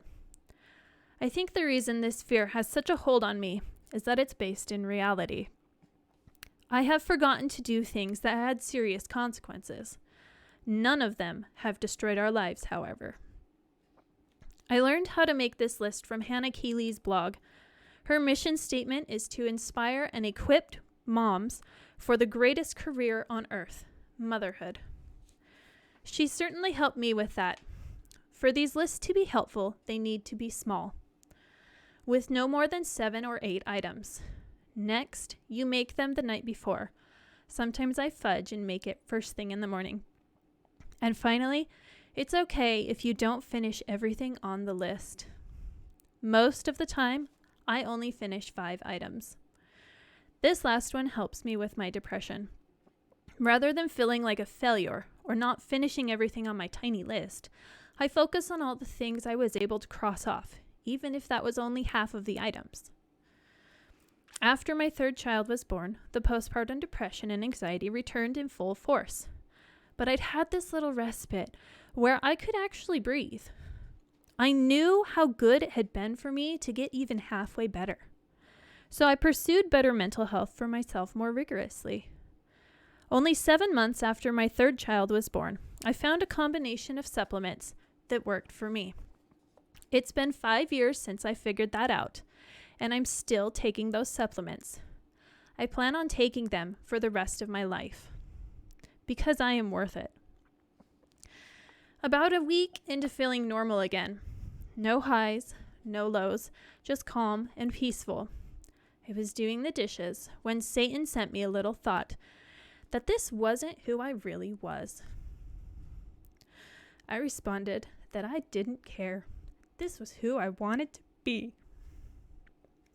I still feel anxiety at times, and when I do, I whip out my list making. And I still get angry and frustrated at people at times, but I'm a lot better at not blowing up at them. And I even feel sad, but none of it consumes my life the way that depression and anxiety did. If you're suffering from depression or anxiety or any of the many other mental illnesses that exist, treating them will be really helpful to your family and yourself. I've found that it's best to work with a professional, but there are many ways to treat mental health. So some that I know of are exercise, prescription drugs, therapy, and natural supplements. Unfortunately, for those with mental health problems, there are stigmas for all of these treatments. Ignore them the best that you can. Then find what works for you and do it. After I took care of my depression and anxiety, it became a lot easier to do things for myself without feeling guilty about it. I realized that it was okay to spend time on myself and spend money on myself, in the same way that it's okay to do those things for the other members of my family. It wasn't selfish that I went back to school, spending most of my time and a significant amount of our money on myself. And because the depression was gone, I didn't feel the guilt of it either. My husband and I talked through the finances and the time commitment and decided that we could make this work. There was nothing selfish about it. I still feel a lot of guilt for the way that I acted when I was going through depression and anxiety. But it's crucial that I don't let that drag me back down into depression. Sometimes it feels like parenting is one giant guilt trip. Kids are all about making you feel bad for making them be decent people. It can be hard, but we shouldn't allow ourselves to get sucked into the guilt. Mom guilt is a very real thing. We feel like we've failed our children simply because we couldn't give them that toy they've been drooling over, or good friends to play with, or better genes. Maybe we feel guilty for yelling in a moment of weakness. It's okay to apologize to your kids for your mistakes. It teaches them how to do the same. Now I surround myself with people who support me and stay away from those who don't. Some of the people I get support from are my husband, my best friend, and the ladies in our co-op. All of these people provide different kinds of support that I need. My husband supports most of my decisions, especially homeschooling. My best friend is a sounding board for venting about the insanity of parenthood. And the ladies in our co-op are going through most of the same things that I am going through. We shouldn't expect support from any relationship. But when we get it, we should treasure it for the gift that it is. Demanding support from others will only put more strain on the relationship. You will become part of the problem. When I was in the throes of depression, sometimes I would demand that my husband find a solution. Obviously, he couldn't. He's not a therapist or trained in any kind of psychological or medical field. Making these demands of him only put more stress on an already stressed relationship. Either take time to work on relationships that aren't living up to their potential, or focus on the ones that already are. Now I spend a lot of time working on my education. Educating yourself is a fantastic way to take care of your needs as an individual. It's not necessary to be formally educated to say that you are educated or educating yourself. But you should keep learning in whatever way that you can. Before I returned to college, I used to say that I had a degree from Pinterest University. I love Pinterest and all the knowledge that it offers. The internet is a vast resource of information, and we should use it. For those who think they might need or want to go back to college at some point, you don't have to choose between educating yourself and homeschooling your kids. It is entirely possible to do both. It was good for me to homeschool through college because it gave me a solid reason to spend one-on-one time with my kids. I had to read to them, and I had to do math lessons with them. Post-college, I haven't stopped working on my education. When I realized that the tools I'd gained from my communication degree were ideally suited for writing novels, something I had given up in high school when writing became so hard, I had nearly failed a term of English. I was giddy and excited. I immediately started writing and ended up with 17,000 words, which is about 7 chapters. To put that in perspective, a novel is about 50,000 words. I had a third of a novel, just like that. But then my ideas froze up, and I went for months without working on it. I eventually realized that I needed more information to make this renewed dream of writing books a reality. Of course, I went to Pinterest first, and there was lots of excellent information. But I didn't really get anywhere until I bought my second ebook about writing novels. I learned that the thing I struggle with in writing is character development. I can assure you, they do not teach that in a communication degree. So now I have this fantastic hobby that may or may not make me money one day. I love spending my time writing backstories, plotting characters' lives, and being surprised by the interesting decisions my characters make. Yes, it takes a lot of my time to work on my novels, but it brings me so much joy that then trickles over into my family. One of my favorite books about creative living is Big Magic: Creative Living Beyond Fear by Elizabeth Gilbert.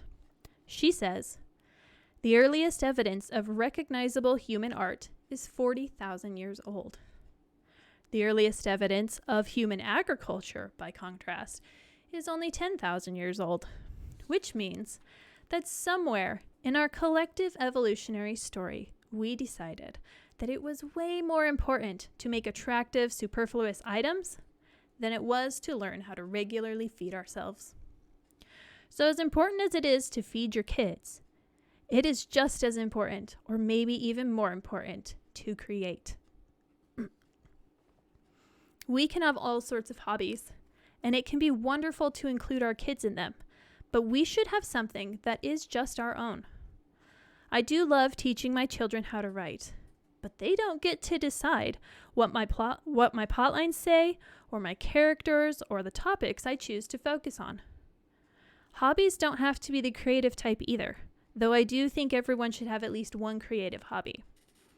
Things like reading, swimming, running, hiking, working on puzzles, and even playing video games aren't necessarily creative, but they are beneficial to releasing stress and keeping our bodies and minds active. One of the things I've started doing recently to take care of myself is cutting out the things I think I need or want to do, but that I don't really love doing.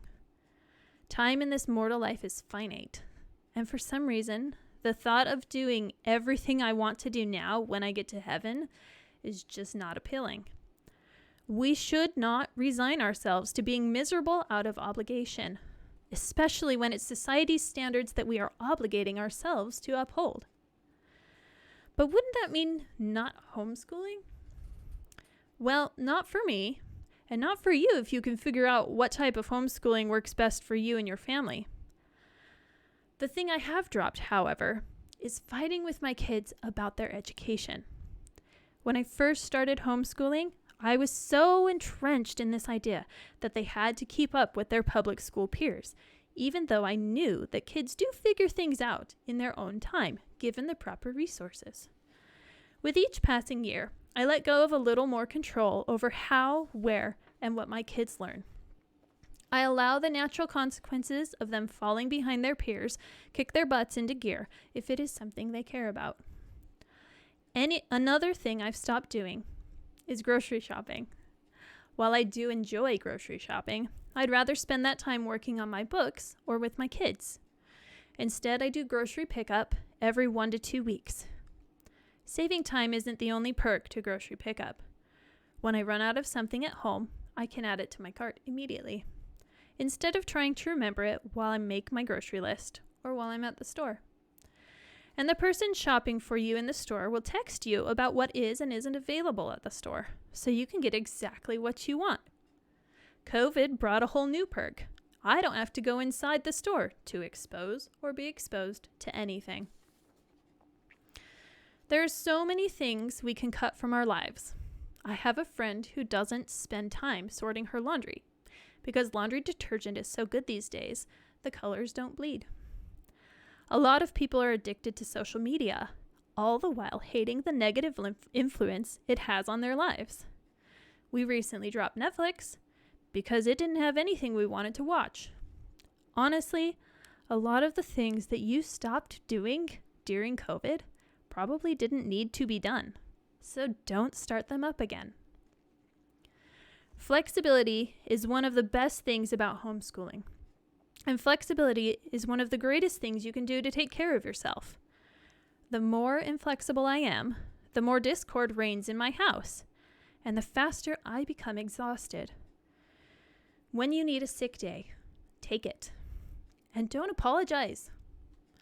If everyone is screaming at each other, take a day off. If you need to clean your house instead of homeschooling, do it. And if you or your child can't figure out what the lesson is trying to say, stop, set it aside, and try again later. Take care of yourself. Start with your mental health. That will make everything else easier to do. Don't implement everything all at once. That's a good way to fail. Be flexible. Allow yourself the grace to make mistakes. Drop the guilt and be creative. Educate yourself while you educate your children. You are worth it. Okay, now I have some questions. How do you not have the mom guilt if your child is failing? Oh man. So I'm the parent whose kid didn't learn to read until they were 9. That was hard. Honestly, you can have mom guilt. Just don't let it make you depressed. That's really what I was trying to say. One of the greatest things that helped me was knowing that my husband and many of his siblings also didn't learn to read until they were 9, and they're some of the smartest people I know. So I clung to that. Next question. How do you know the difference between recognizing depression and just having a bad day/week? Well, I'm still learning that because whenever I get sad, I kind of freak out that I'm going to spiral down into depression. The one thing that I've kind of figured out for myself is that if it doesn't last, then it wasn't depression. But honestly, I think a therapist would be way better at answering that question than I would. Next question. How do you balance taking care of yourself and, question. How do you balance taking care of yourself and making sure your kids are getting a good education? Can you elaborate? How do I balance it? So forever ago, probably like 9 or 10 years ago, I was listening to Dr. Laura on the radio. And she talked about how balancing things is totally bogus. that you need to just focus on what you're doing while you're doing it. So I think that's how I do that balance thing, is by not splitting my brain in half and trying to like do one thing while I'm doing another. I just focus on what I've got to focus on right now. Like when it's time to homeschool, I don't try to write. And when I'm writing, I don't bug my kids about getting their chores done or getting their school done because I'm not there to focus on them. I'm focusing on my writing at the moment. What can you... next question. What can you say to those who do not have the support of their husband and they are dealing with depression? I don't think you're going to like my answer. You need to evaluate if that relationship is worth it. And I know that can be really harsh. But if that relationship is worth it to you, then you will do everything you need to do to make it work. And part of that is not depending on that person. I know that sucks. But that's why we have friends. And there's a lot of really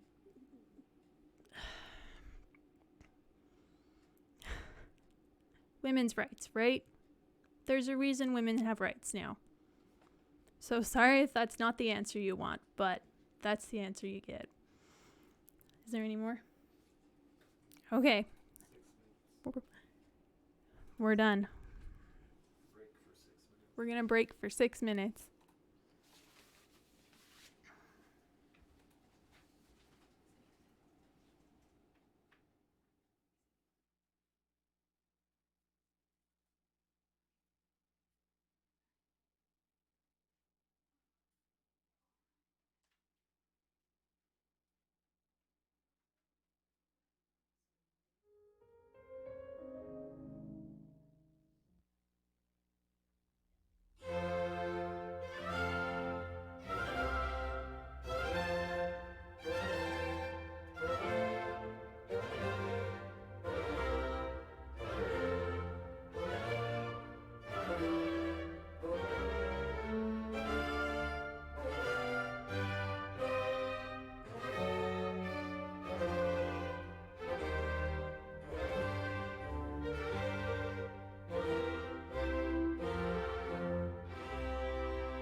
Welcome back.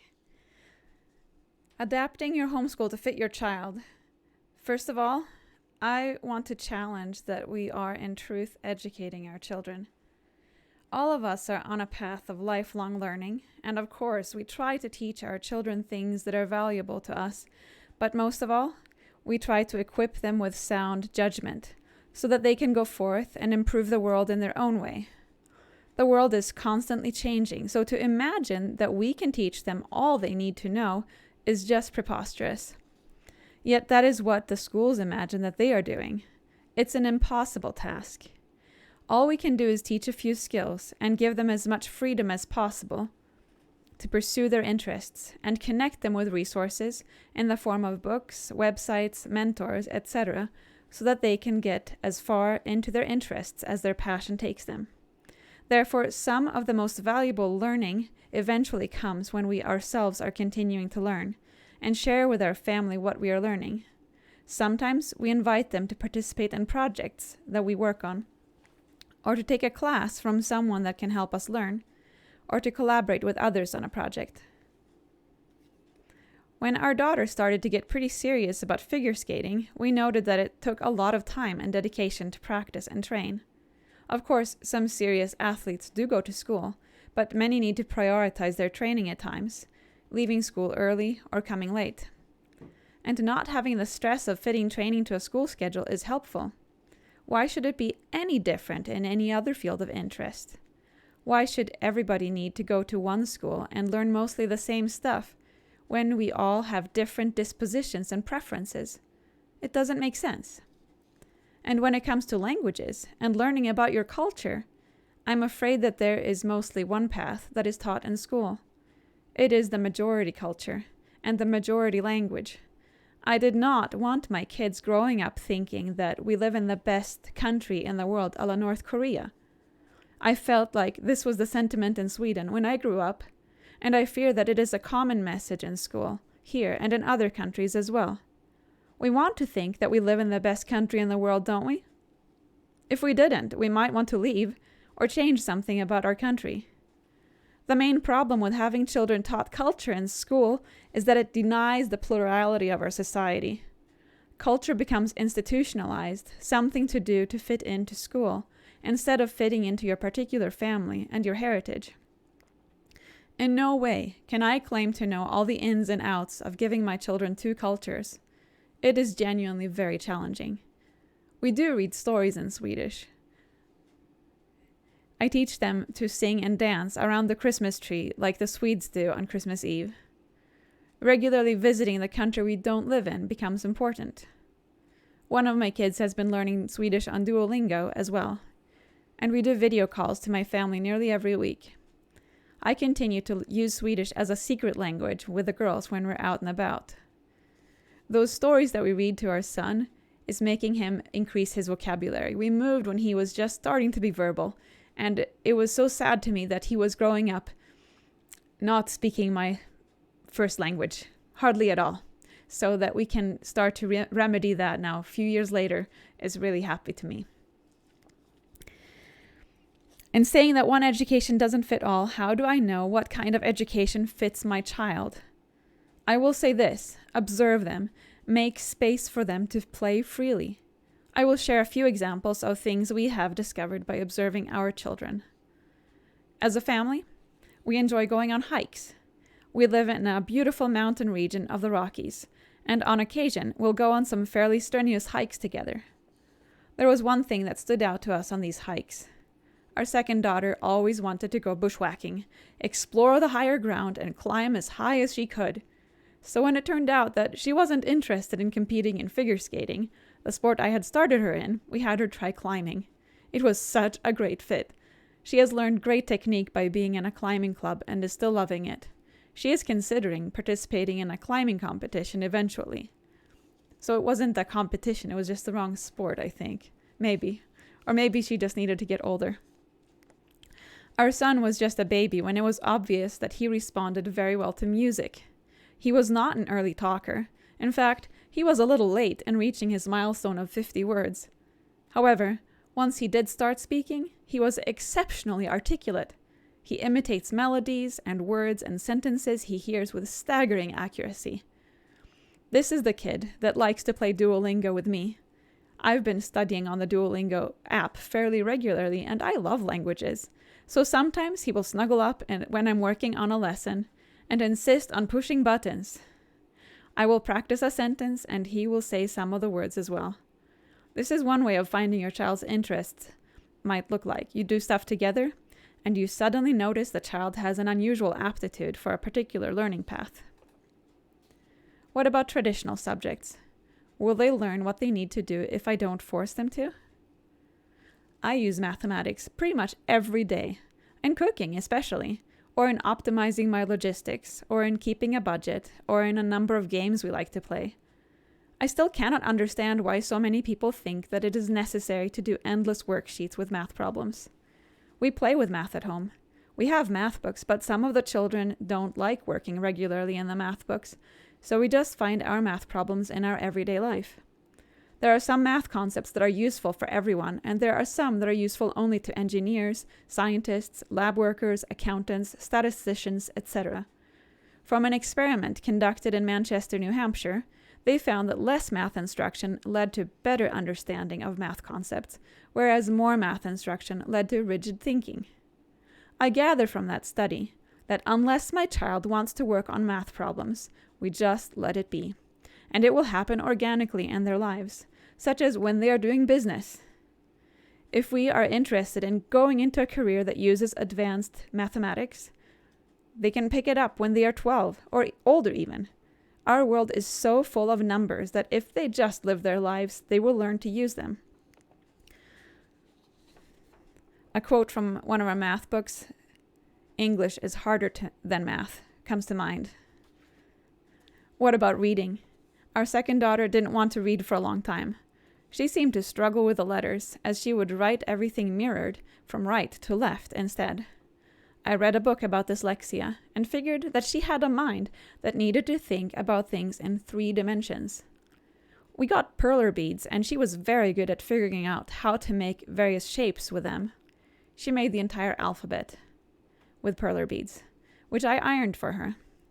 She was 8 and couldn't read, and we had family members who were questioning that we were doing enough for her. Soon after that confrontation, we had her evaluated for autism, and at the same time, it was also established that she was very strong in the visual spatial realm. It was only a few months later that she started reading, and when she was 9, she read the Lord of the Rings series and the Foundation trilogy. These are not very easy books to read. Considering she had only been reading for a year, I thought it was quite remarkable. She was unstoppable. She still loves to read and often spends several hours reading for pleasure every day. I take this approach to all subjects. Is it useful to them right now? Is it interesting to them right now? If yes, great. If no, maybe it's not worth insisting on it at the moment. At this point, I also want to address the issue of having neurodiverse children. We have 2 children with autism diagnoses. First of all, you don't get a diagnosis if you don't experience difficulties in your regular life. That being said, all children have strengths and weaknesses. The evaluations helped us see these more clearly. So they have exceptional aptitude in one or several areas and also really struggle with one or more areas. Knowing these helps us to be better people to our children. I know, for example, if I raise my voice, my son doesn't hear a word I say. All he hears is my raised voice. I know these kids need plenty of time to play freely. Well, who doesn't? So I try to provide that for them, and to accommodate for them when they need to not go on an errand because they need to rest. I try to shield them from too much pressure to do things that are hard for them so that they can get to it on their own time frame. Our son is in an age where it is great to spend some time learning together. He's 7 right now. Sometimes we watch a video about great military blunders in history. Sometimes we read a few maths chapters together, or play with numbers in some thought experiment we came up with. Sometimes we read from a book together. Recently we read the Odyssey, and we read from the Peloponnesian War and the Iliad. We regularly go ice skating together. Often, he likes to think about strategy. And he enjoys playing games and talking about how he can win with a particular setup. In fact, he thinks so much about strategy that I had to tell him not to talk to me about strategy while we were ice skating. I said, you can talk about strategy while we are driving there and when we're driving home, but when we're on the ice, we only talk about ice skating. Our preschooler is finally starting to enjoy stories, and I love going to the library to pick out a handful of books that I think he will enjoy. He also enjoys doing art, so I've gotten some art supplies and we have a crafts table. I like to keep some air dry clay on hand, which he loves to play with. Lately, he has had an interest in learning about the human body, and sometimes at night we'll spend a little time before going to bed studying whatever we decide. One time it was about the foot, and we looked at some illustrations of the bones and nerves and muscles in the foot. I'm going to show you the book. It's this. It's a fantastic book. It's got 500 some pages in it, and it's just got as much information as I could possibly ask for when I'm looking for information to try and help my child understand something interesting. Oh, sure. I'll try again.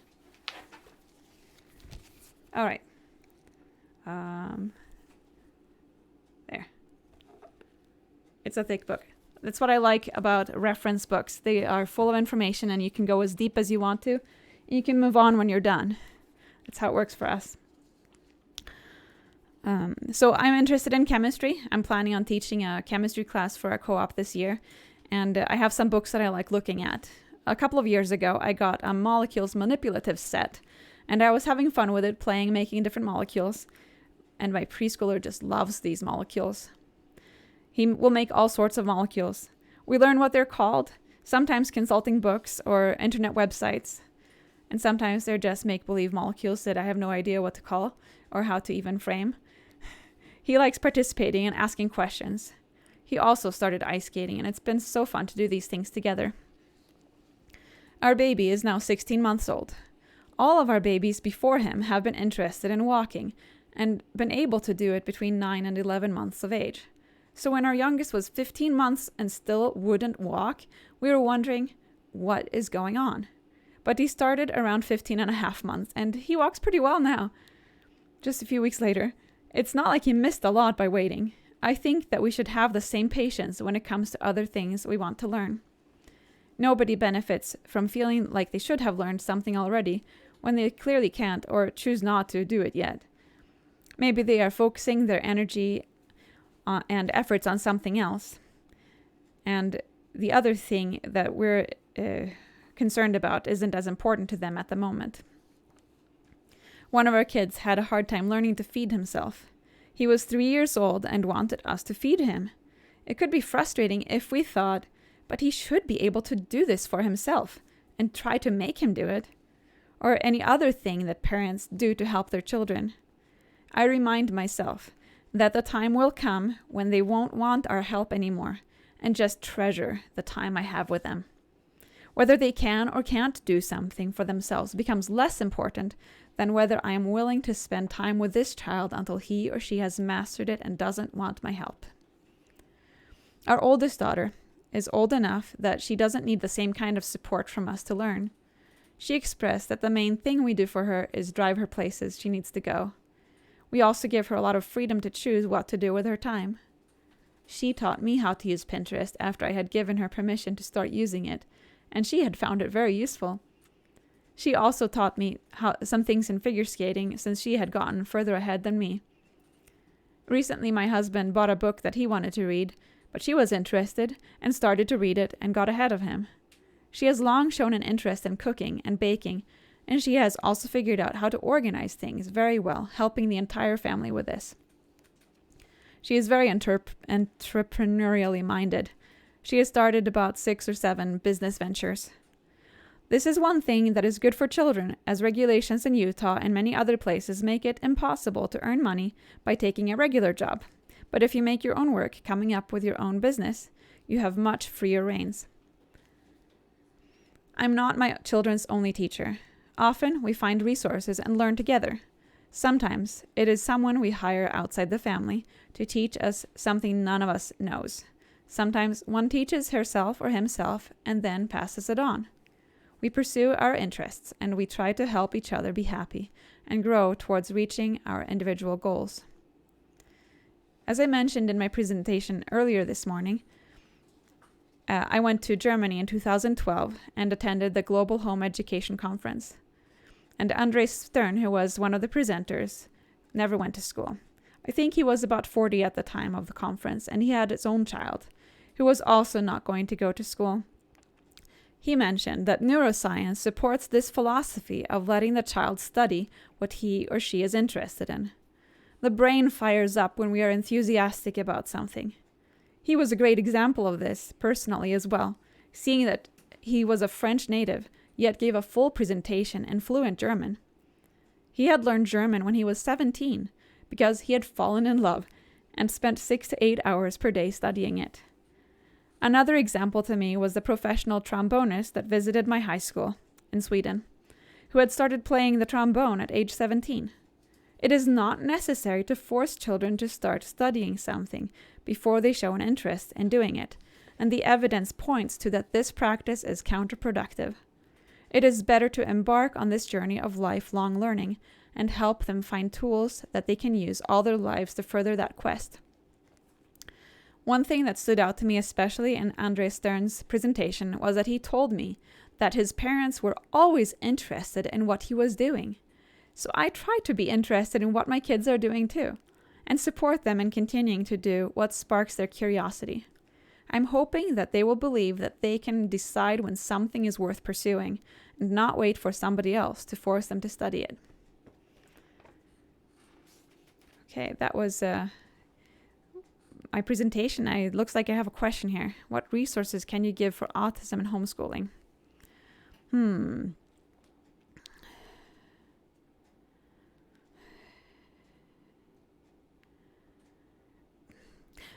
So there's, I know several Facebook groups that you could find that have been very helpful, actually. That's probably one of the best things to do is find a social network, because I like to read books, but when it comes to discussing your special situation, it can be good to talk to somebody in person. And often in these groups, there's already been somebody that raised the issue that you wanted to talk about, so you don't even have to raise the issue yourself.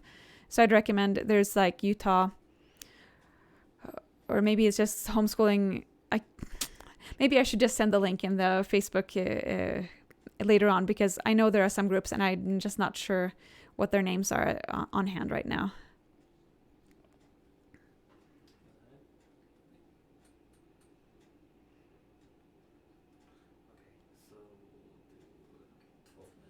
Oh, it looks like we are going to have a 12-minute break.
We live?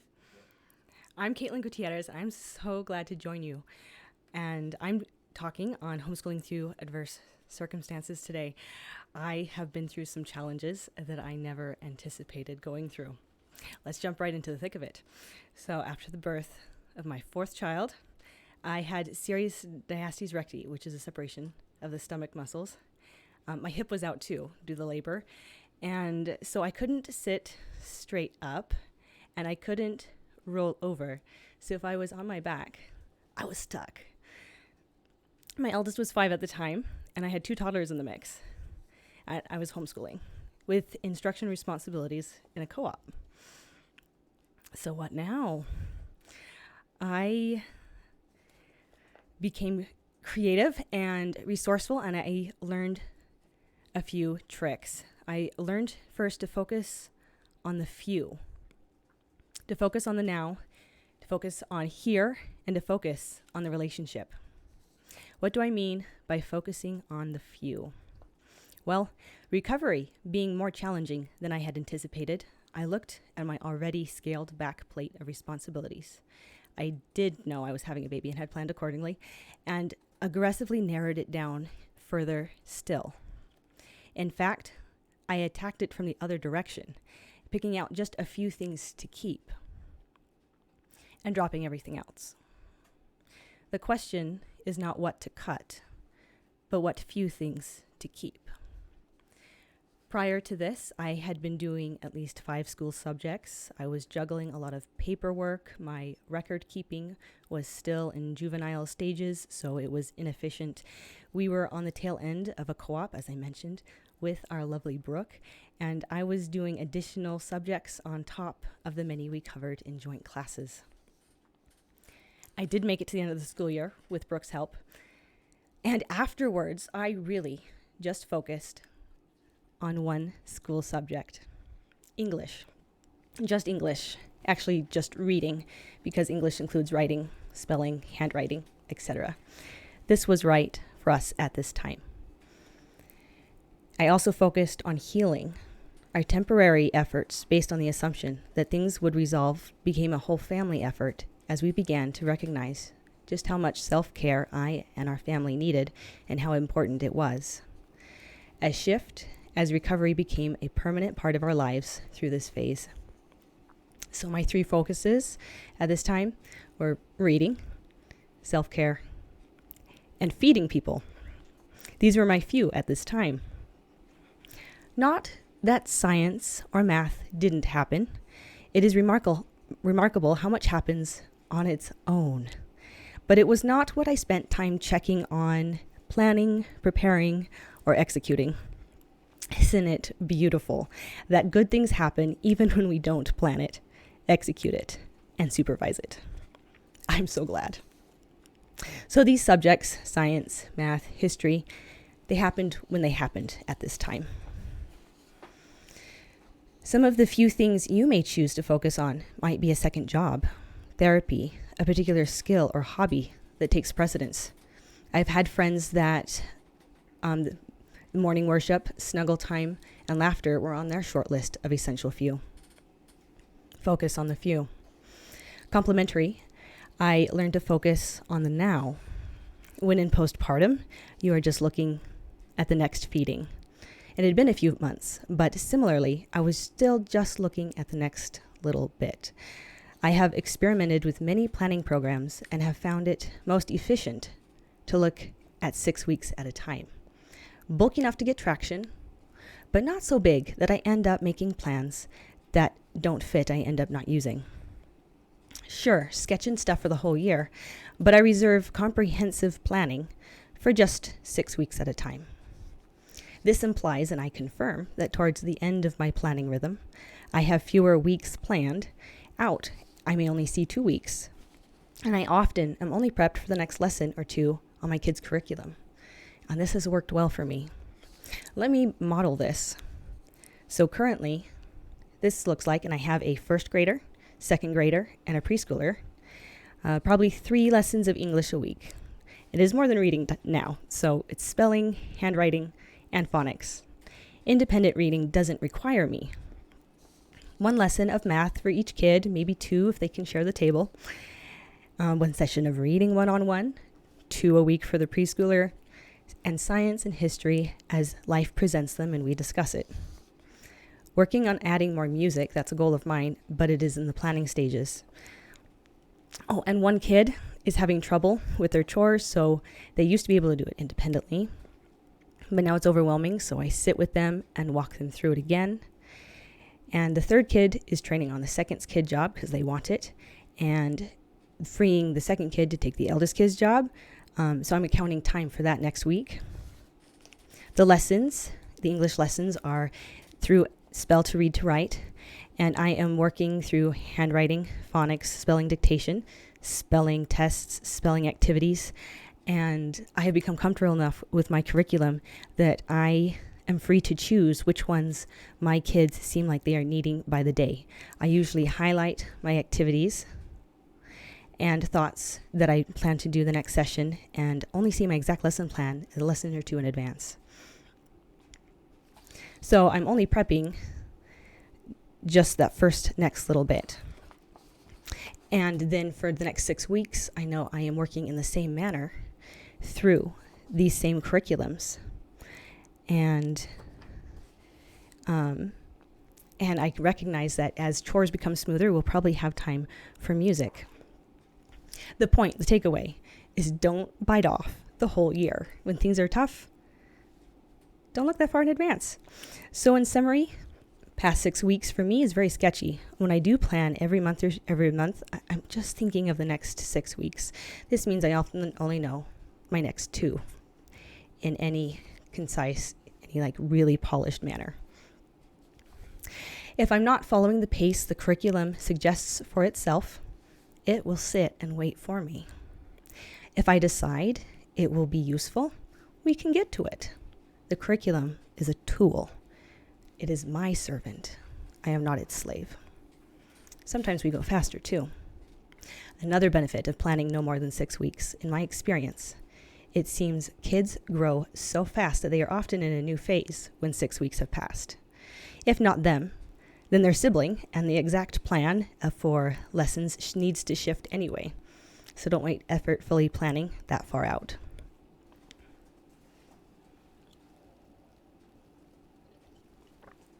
I do this when things are calm as well, and have come to consider this rhythm as frequent retuning. Whether it's for growth shifts or the seasons, like when things are beautiful outside, we spend more time outside. When it's raining, we do more book work. Not one size fits all. Adjust your plan. Now, on picking that plan, trust in yourself. I learned to focus on the here, in my heart. So with a few choice goals and bite-sized planning, I did make it many months. My child was learning to read through his one-on-one reading time with me. Our home was still standing. The baby grew. Everyone ate. But by the following fall, I was still struggling with comparing my 6 weeks to others' families' different looking 6 weeks and expecting more. I began to recognize a downward spiral. Sensory sensitivities started to become very pronounced. Noise became painful. Light became painful. I couldn't form sentences when my children were speaking to me. Sometimes I would be mute. I was reading stuff on everything because something needed to change. I found myself reading blogs written by adults on the autism spectrum, and after years of researching this topic and even talking with doctors, the blogs finally clicked. I recognized myself in them, and with a recognition came solutions included in the blogs. Lifestyles that worked for these other individuals could work for me. With my family, I rebuilt my life. It didn't look like what I thought was normal or expected, but it was one I could live and live well.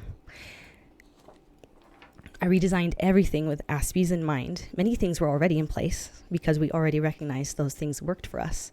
And as I felt permission to alter more, our family began to thrive. So here's some examples of things I actually did. I gave setting options for noise and light and clutter. I allowed more flexibility for breaks.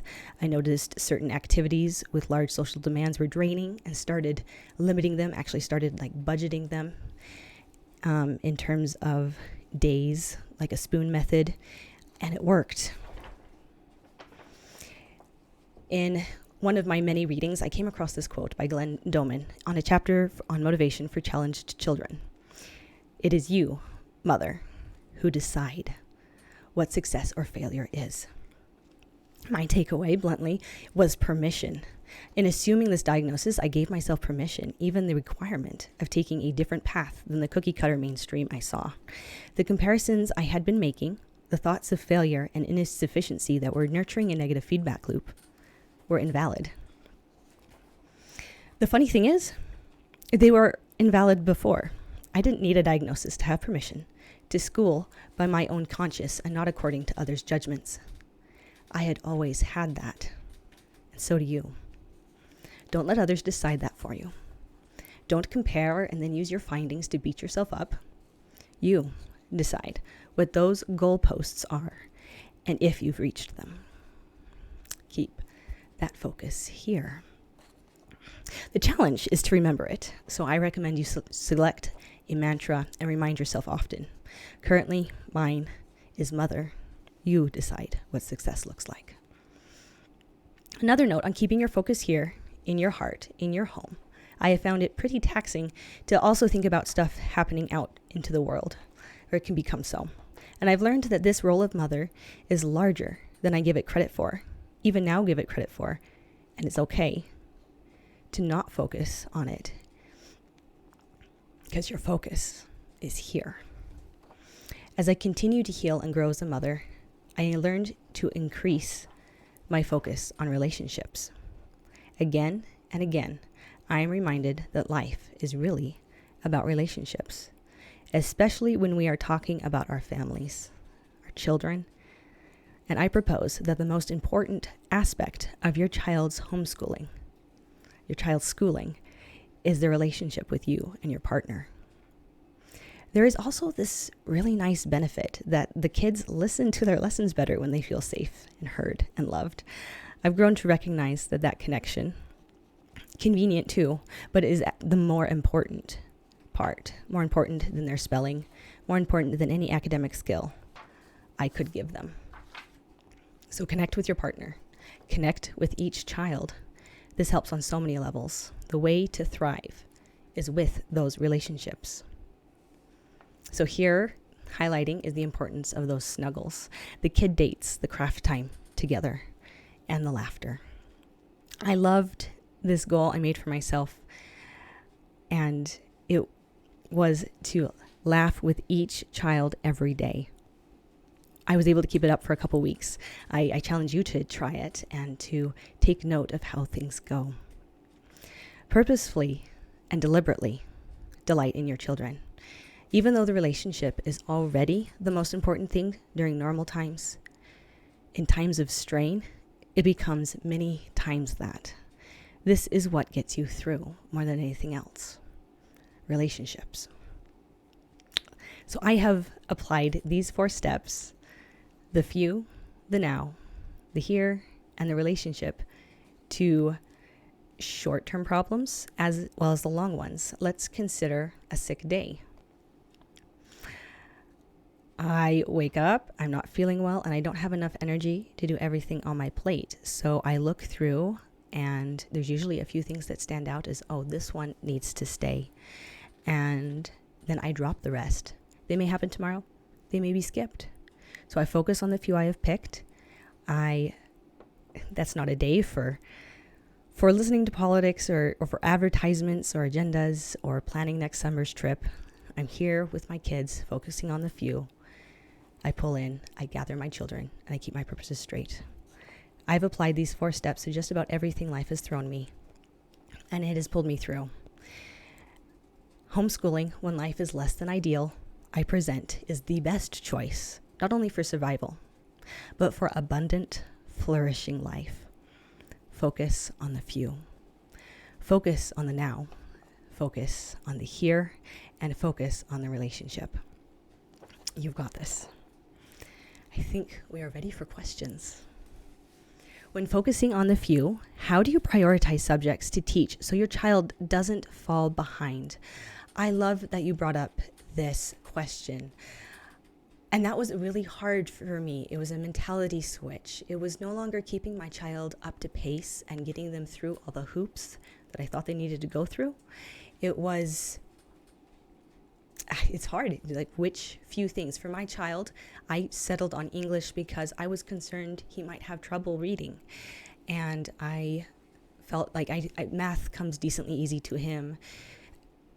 He was still very young, so history and science will get filled in. He just naturally picks those up. So that was his hardest subject and one of the most necessary ones. So that's how I settled on English.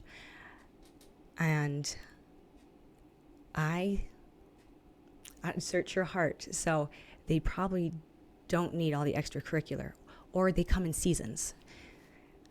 Next, yeah. What can I do if I don't myself understand the information that I am supposed to teach? I love that. Curriculums are our tool. So I am fortunate enough to understand math and science, history, is another matter, and I'm out of water. Actually, English, I am out of water. So going through SWR and going through the teacher's manual has taught me to be an expert in the subject. There are curriculums built for those not experts in those fields. This does not diminish your discussions with your children. Share your strengths with them and lean to curriculums for their help. ASPE refers, it's a nickname for Asperger's for those on the autism spectrum. How can I catch my child up when I take time off? Because we needed a break. I am so glad you are willing to take that break and you recognize that you needed it. I have found in my experience that my children rapidly jump. Oftentimes I've taken breaks because we needed to, and we come back to our reading program and they've already mastered the lesson. They're ready and they move through it quickly. And I hope we have time to catch this in the question and answer in the next hour, but kids can move quickly. It's not a linear progression. They're here and then there's a jump of understanding. And so catching up is an organic process.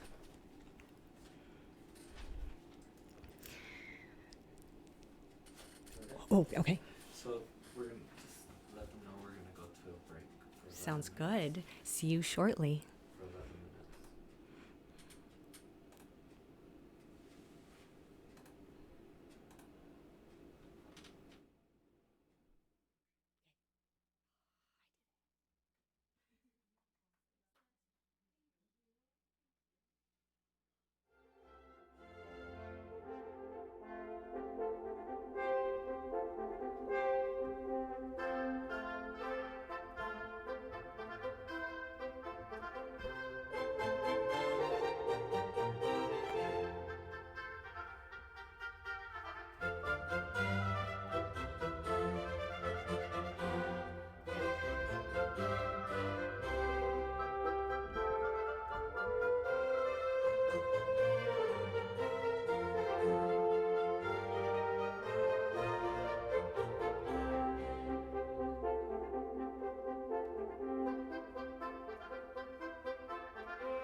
Okay. Now we're back. Oh. Okay, yeah. So welcome back. We're ready for the mom section of the Q&A. We're going to address some of the questions from the children's panel in case you didn't understand what the children were saying. And I'm going to start it off with some questions that one of my friends sent me. She'd like to know more about the Thomas Jefferson education. Some of the principles she mentioned have intrigued me. Okay, so Thomas Jefferson education has is a philosophy that goes back to Thomas Jefferson, but it's a philosophy that was written. There's a book called The Thomas Jefferson Education that discusses this philosophy. But the main important principles are they discuss the 7 keys of great teaching, and those keys include things like using classics instead of textbooks, and having mentors instead of professors.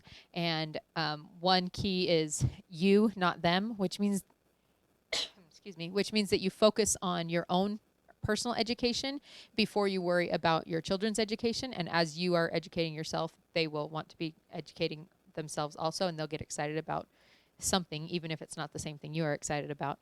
So there's 7 great keys of great teaching, and that's mostly what TJID is founded on. There's also, they talk about the phases of learning, and there's a second book that they've produced that's called A Leadership Education, The Phases of Learning.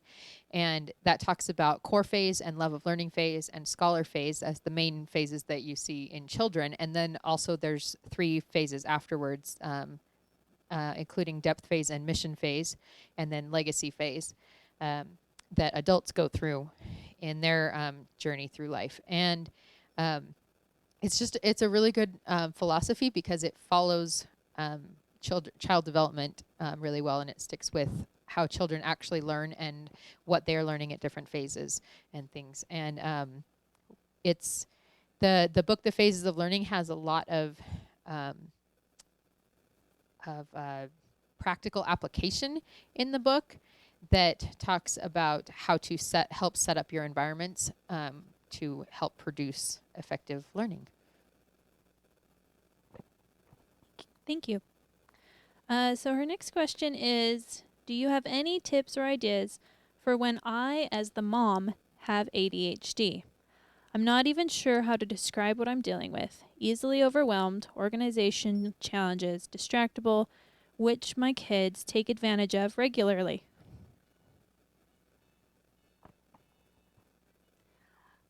So, with my assumed diagnosis of ASPE, what you describe is very similar. The easily overwhelmed, trouble with executive functioning, stuff all over. Do you want to? Now you can hear me. That's important. And now my mind goes blank. The question is how that helps my child, right? So what I realized is that my child is going through the exact same things, and that was so life-changing for me to realize, because I had been seeking help for my child, and I realized that I already had exactly what my child needed because it was in me. And what helped me was valuable, and I could teach my child. And I also use, I'm extra good at other things, and I use that to my advantage. So I have deep interests, and I can learn things really well, and I'm able to use that. ADHD parents will have similar things. We were sent our children for us because we were the best mothers for them.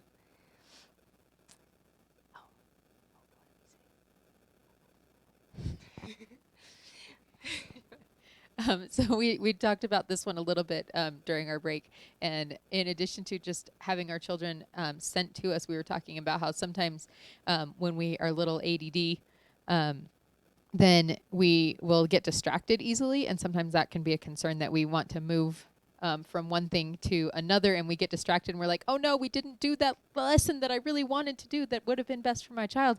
We did this other thing instead. Or, we got bored doing math, and so we went outside to play. And the thing that we talked about that was super important with that is that isn't wasted time. That spending that time doing, like when we get distracted and we move on to a different thing, we're not actually wasting anyone's time. We're building those relationships that Eleanor had talked about. We are exploring our natural world and learning in context and in our environments, and that our children are blessed for it, even if that's not what we necessarily wanted or had planned to do. Okay, and then I know some people really benefit from taking central stimulants for ADHD. And if that's for you, then honor that. Like, if that's good for you, it's fine. Other people can do really well if they get enough exercise, and that really clears their mind. And other people, for them, it's really helpful if they can make a list of everything they need to do, because otherwise they will just forget it. I know I'm a little bit like that. I don't have a diagnosis, but if I don't write things down, there's a very high chance I will just forget it. I write things down. As I talked about in my list making thing, it's just what I do. The other one last tip is if you feel like you have a lot that you need to work on, pick one thing and work on it, and just do the one thing. It's okay. If that one thing is making your bed every day, that's your one thing, and it's okay. We have one last question from her, and then we'll move on to everyone else's. Also, any strategies or systems for introducing a child without any particular interest to various things in hopes that he or she will discover something they love? I think we all agreed, just like, let them try stuff. Take them wherever you go, and maybe they'll find something. Exposure. Do not expose them to lots of media. Take that away. So exposure to anything else. Yeah, there's a concept in homeschooling called strewing, which is where you gather materials and things for a certain subject and you just scatter them throughout your house, so that your kids, like going to the bathroom and they pick up a book that's about some subject, and they go into the kitchen and you have food from a certain country or whatever, and they start to get interested in things just because that's what they're surrounded with. And another thing in TJ, I talked about you, not them. So another way to help your children get excited about something is for you to get excited about it and to bring them along on that journey, like Caitlin mentioned. Okay, so I'm going to be a little contrary here. I don't think that it's necessary to say don't use media, because some people are extremely interested in, for example, say drama. And then they're going to be watching lots of drama or TV series, and they're going to learn about acting because they're watching so much acting. And that's not a bad thing. That's a totally valid choice of career. And I don't want to discount that. So other people, they become really good gamers, and they can make good money doing that. It's totally a valid career choice. I don't object to my kids becoming good at StarCraft if that's what they want to do. There are some pretty serious tournaments, and if they want to do that, okay. It's not from me, but maybe they want to. I think we're ready for some more questions.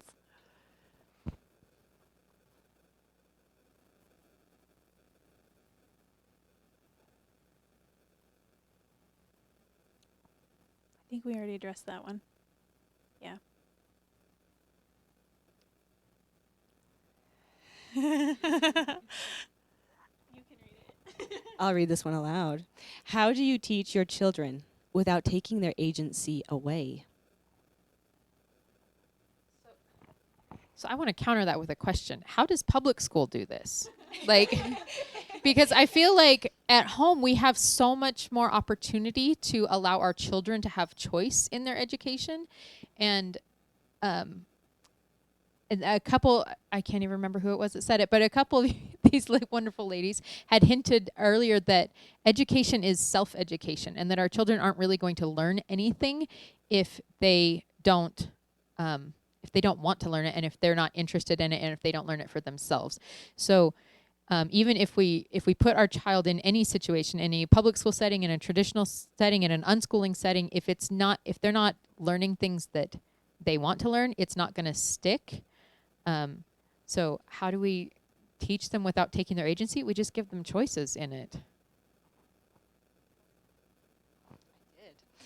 And so I had a big fight with my son on his English. He did not want to do it. I did back off. We did it less, and I did it for we started doing like partial lessons, and I started going from other angles, and I eventually just there's a balance, and I started letting him do more things that he was interested in. I think a great truth that I've learned somewhere along the way is that all knowledge is interconnected, and if they're fighting, if they get deep enough into knitting, they're going to end up doing reading and math, vice versa. So you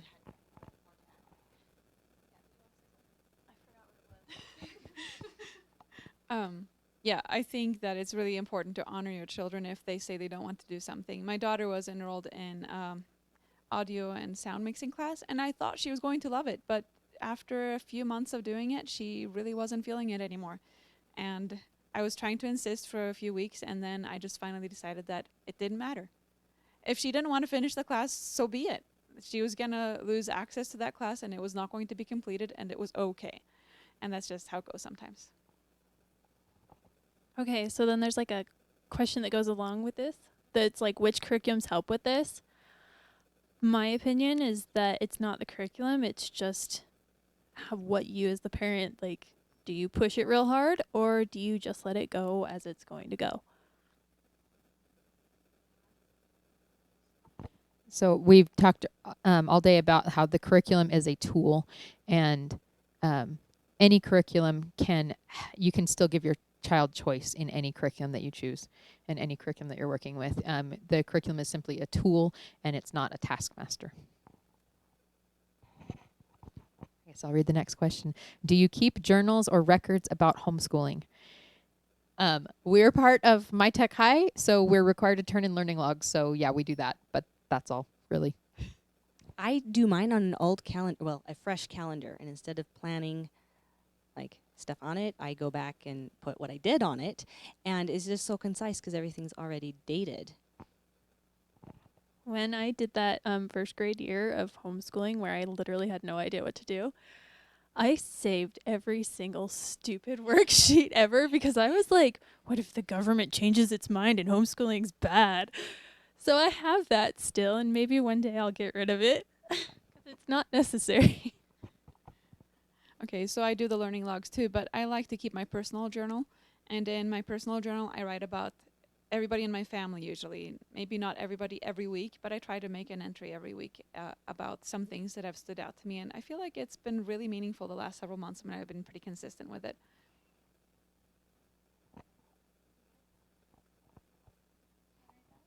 How do you work with a co-op when so many others have different opinions? Do you have something? You find a co-op where they think like you. That's always a good one. So our co-op has a lot of different opinions, and the way that we manage it is that, especially when it comes to like disciplining the children, the parents get to discipline their own child. And so the solution when you're the teacher is that if a child is acting up in your class, they have to go talk to their parent. It's very basic. So I have been part of TJ Ed-based Commonwealths for the past 9 years. And the main difference between a Commonwealth and a co-op is that a Commonwealth has a constitution that has been voted on by all the members. So it's an established written document that we base most of our decisions on. And then there's a board that most of our Commonwealths have been around 30 families. So there's quite a few people and lots of opinions. And there's a board that runs it with a president and other things like that. And when the board is making decisions, they refer back to the Constitution and they go back to the founding principles and say, what is the purpose and the vision of this Commonwealth? And does this decision we're trying to make fit within that vision?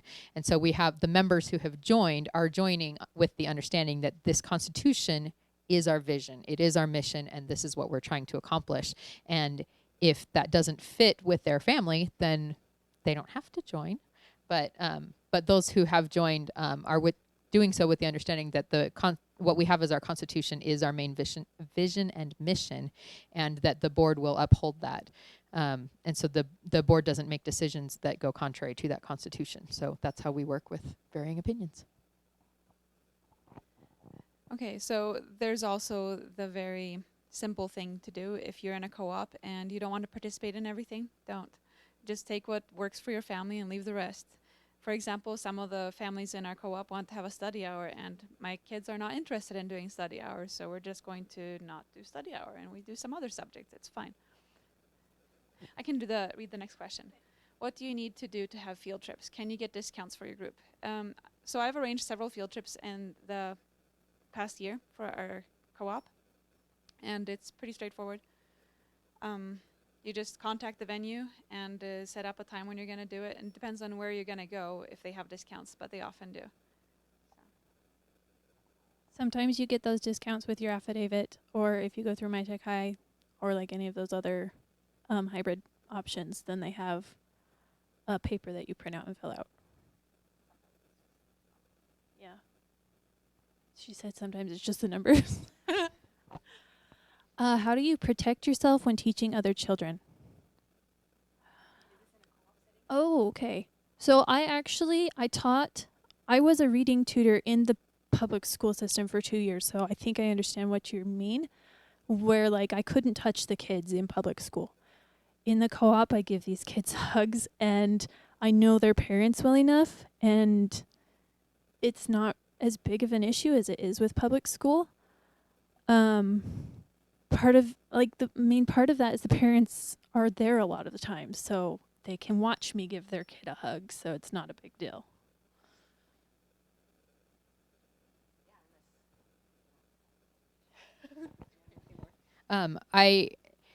In our Commonwealth, we also have parents sign a liability waiver, just saying that they're not going to hold the Commonwealth liable for things. And some of that isn't just like, some of it's like safety things, right? Where kids could get hurt and stuff because the kid is doing something stupid, or because, they were baking cookies and somebody touch the pan or something like that, and there's things like that happen in everyday life with children, and so we just have parents sign a liability waiver just saying we agree to take charge of our own children and and not sue anyone.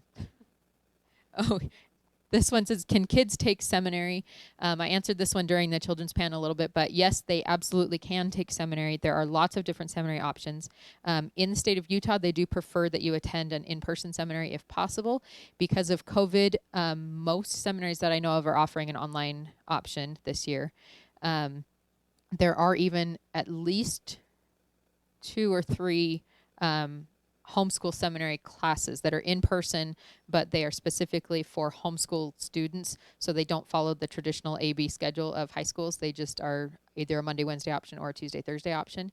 And you just have to contact the seminary principals to try to coordinate some of that. I know Mountain View High School has a high school seminary class or homeschool seminary class. My children just go to the local high school and they deal with the AB schedule, and it works out just fine. Okay, this was a question from earlier too, from the children's panel, but you may not have been able to hear all the kids. Did we want to address it again? It was just talking about what the children's favorite programs are for each subject. And since I was listening to all the kids as I was here with them, I just wanted to kind of summarize. Basically, none of them picked out a program that they liked. They all liked reading, and a couple of them mentioned some math stuff, but even one of them was just like, I just like doing math problems, but not a math like worksheet or anything. So really, they just like doing real world stuff. Do your children receive a high school diploma? Mine are not planning to. My oldest is attending Snow College online, so she's planning to graduate high school. She will reach graduation age with an associate degree. So I don't know what you guys are planning.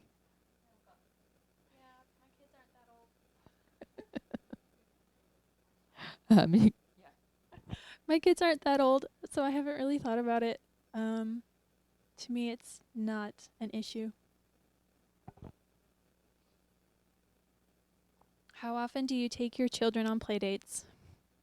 Usually we have to go on play dates to hang out with people in our co-op because of the, somebody talked about the geography distance. Oh, that was you in socialization, yeah. Most of the time, my kids go outside and play with the kids that live on the same street as us, and they're really good at it, and they love it.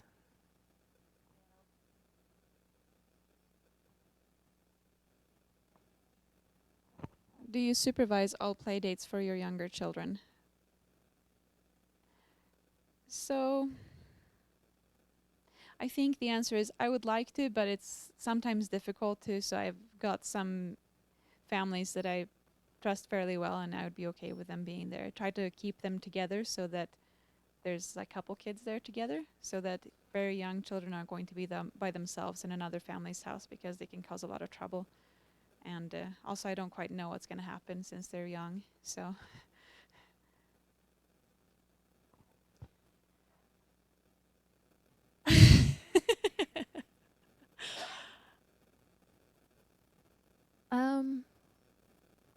This one says My Tech High or Harmony.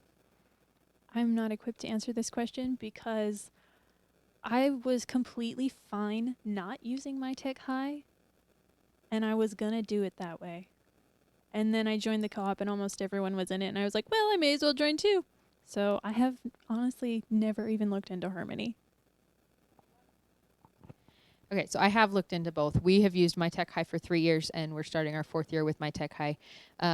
They're structured a little differently. When I joined My Tech High, Harmony was offering, like, they didn't have learning logs. They had worksheets that you had to complete and packets and things that you had to complete for credit, and we were not interested in that. But Harmony has been, in the past, Harmony has been more flexible with the spending, and but also had more guidelines for learning logs and reporting things. They're currently like shifting. There's been a shift in My Tech High this year and a shift in Harmony this year, and they're kind of getting closer and closer together. So really, I'm not certain that it makes a big difference.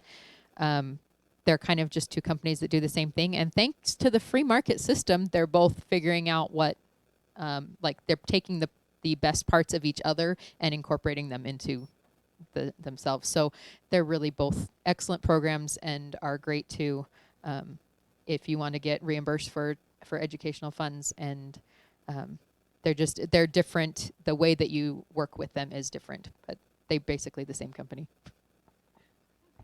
okay, so I haven't looked into Harmony, honestly, but I want to say this, that My Tech High offers some tech classes that if you wanted to take them directly from them, that might be a shifting point.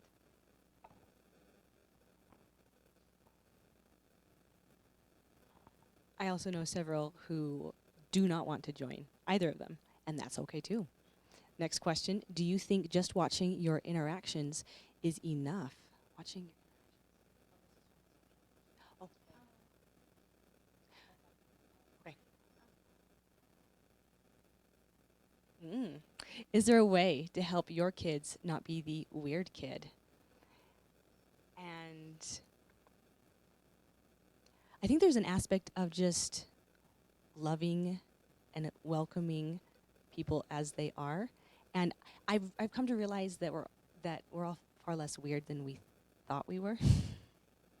and then I just take them out to see all sorts of different people under normal circumstances. We're able to see people of all different ages, and they're able to find ways to connect with everyone. As everyone else is. My experience with this whole weird kid thing is that when I was in public school, there were definitely weird kids in public school. Like, if you're going to be the weird kid, it doesn't matter where you go to school. But also, when I moved down into Utah County, I'm from Salt Lake. When I moved to Utah County, I suddenly made a bunch of friends, and almost all of them had been homeschooled, and none of them were weird. They were all fantastic. They're still my friends, and I still love them all, and they were all homeschooled. Okay, so I think sometimes people are considered weird when they don't follow normal social norms for how to interact with other people. And having been that kid, has struggled with social interactions, I think that it's really good to try and coach your kid a little bit. If they don't know how to be friends with other people, just explain to them. Maybe they don't see it. if you can logically walk them through, yes, this is okay, you can stay with this person, she's your coach, and this is her name, and then explain to the coach what your kid's name is, and if the kid needs something specific because they are a little bit different than the other kids, just explain it to them so they know and they don't have to feel like they're wrong, because they're not, they're just a little different.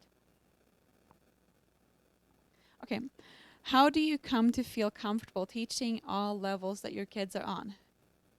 Like being qualified doing that. Okay, I don't feel comfortable teaching all levels. And like, for example, my daughter who's a climber,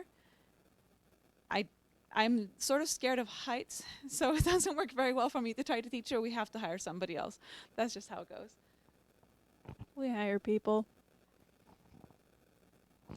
It works out. My mom jumped in, if that's relevant, when I was in 5th grade. She pulled us all out, and she is not a science person. She taught us a love of music, love of history, and as soon as I went to dual enrollment college, I took all science classes. It worked out just fine. So you know your kids best. That makes you qualified. Okay. How do you handle the judgments of other parents? Right? You focus on the here. Anyone else want to add?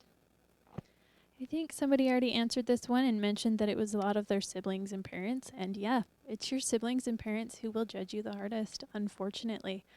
I ignore most of it. What subjects do you do together as a group, and what do you do one-on-one? I got this down. My kids are matched in English. That is rare. So English is usually one-on-one. Math is usually one-on-one. Science, history, PE, those can often be joint subjects. And even you teach to the highest leveled child, and then the others learn from that, and then you go down and give them their little pieces that are meant just for them, but they glean from the highest level. Does that help? Add more? Okay.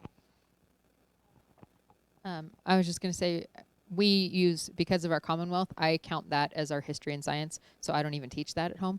And our math is all online, so I also don't teach that. So I just teach language arts one-on-one mostly, and well, or 2 or 3 on 1. But I pair kids up with when they're about the same level so that I can teach fewer classes. But mostly just language arts. Everything else I outsource. My philosophy on what to pair and what not to pair is that reading, writing, and math needs to be on whatever the level that kid is on. However, we do also have 2 kids who are on the same reading level, even though they're not the same age. So we teach that together. So I think I mentioned earlier that we have our family meals, and that's when we have our discussions of current events. And it's like a family affair. People get to make analyses and talk about things, and I feel like that's really valuable time as a family. When it comes to other learning, it sort of depends on what people are interested in. So I usually just study with whichever child is interested in that particular topic. Or if we're in a car and driving somewhere and I'm giving them math problems, I'll give the option of the youngest child answering first if he can. And then if he can't, we move it on to the next kid. It's a pretty fun game. Okay, I'll read the next question. What kind of testing do you do with your children to make sure they are on grade level? I don't do testing. We don't do testing. I don't care if they're on grade level. Yeah, I don't care if they're in grade level either. We do some testing, but just to kind of see maybe where they're at. It's kind of funny. We've changed curriculum almost as many years as we've homeschooled. And so every time we do a new curriculum, we have to like do all the tests to figure out where they place in that curriculum. And so it's kind of fun. But in fact, my kids are always like, do I have to do another placement test? And it's really funny. But it's fun that in spite of us like jumping around so much, every time they do a new placement test, they're a higher level than they would have been before. So they're still learning, they're still getting there. But I honestly don't care if they're on grade level. It's, it's like saying that, Eleanor talked earlier about her son just barely walking at like 15 and a half months. And all of my children walked at 11 months. So what's up with your son? Why is he behind? it's not a big deal for it to be on grade level. He's going to catch up and he's going to like fly past everybody else at some point. And so grade level isn't really a thing that we worry about. I think maybe a better question is how is my child better than he was a couple months ago, and what can we do to support him now?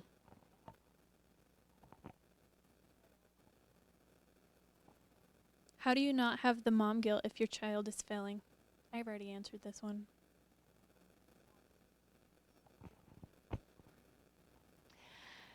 What is failing, right? You, mother, decide what success is, and so you can decide if your child is failing. I have a gratitude book. It's another calendar. So one calendar is for the schoolwork we got done. This other calendar, they're just ready-made journals. And it reminds me, oh, I haven't journaled today because I forget if I've journaled today. And I look for what my child has had success in today. One of them records something I want to remember.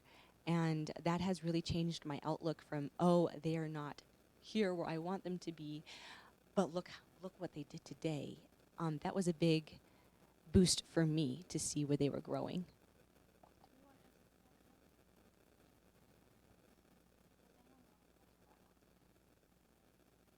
Oh, we already answered that, right? Talk about the guilt.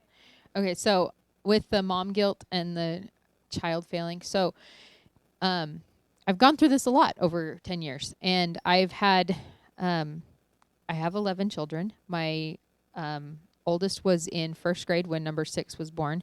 So I've had 6 children born during the 10 years that I've homeschooled, and I've dealt with postpartum depression almost every time. And I had recently, my second daughter came to me, and we were struggling with her math because she hates math. She just does not like math at all. And we sat down and we had a good cry together where I said, I am so sorry that I missed that opportunity when you were little and when you were in first and second grade. I missed the chance to teach you these math concepts because I was busy with babies. I was busy, laying in bed doing nothing because I was dealing with the depression and all of that. And then we started realizing, we started discussing it more and realizing that even if I had been up and teaching her, and because I was actually up and teaching her for a little while for her kindergarten and first grade year, she still hated math. It didn't really change anything. She still hated it. She still doesn't like math. She still would have fought me on it because all education is self-education. And so if she's not going to be ready for it, that's on her, not on me. And I needed to give myself grace and say, I did what I could. And you know what? She's catching up now. She still doesn't like it, but she's catching up because I think especially in her case, her brain hadn't developed to a point where she could understand math yet. And once she got to that point, then she's flying really well through it. Just like Eleanor's son learning to walk late, it's not that he was late, he just wasn't ready to walk yet. And then suddenly he just walks. And it's the same thing with the math and the failing, that we just think that our kids are behind and we have failed them, but really they'll catch up when they're ready to. Okay. You're good? Okay. Okay, okay, Krista's already addressed this one in a previous one, so we're going to move on. Ooh, I like this one. Okay, Krista answered this one too, but I had a thought on it. How do you balance taking care of yourself and making sure your kids are getting a good education? Can you elaborate? So I want to tell a story really quick. My 10th child is almost 2, and so a year ago, she was learning how to walk. And I have this great little video that I took of her walking out of my bedroom. And as I took the video and then went to post it on Facebook to show all my friends and stuff, I noticed that she was never in balance. If you watch a toddler who's just barely learning how to walk, they are not balanced at all. If they're balanced, they're frozen. They're just standing there doing nothing. But when they're walking, they shift their weight and they're almost going to fall over, and then they catch themselves, and then they're almost going to fall over, and then they catch themselves. And that's how a toddler learns to walk, is they are constantly in a state of imbalance, but they're just shifting back and forth. And sometimes they still fall, and then they get up again and keep going. But I just thought that was such a really cool lesson that that we can't really be in balance. If we're actually in balance, if she's actually balanced and not swaying, she's not moving, she's not progressing, she's not moving forward. And so in order to progress and move forward, we have to embrace the imbalance and shift. And it's okay if we fall over, we can just get up again. But if we can learn to catch ourselves before we fall over and shift back, and we can make progress that way. And so balance is ridiculous. We are dynamic beings. And to okay, can we scroll back? I want to see there.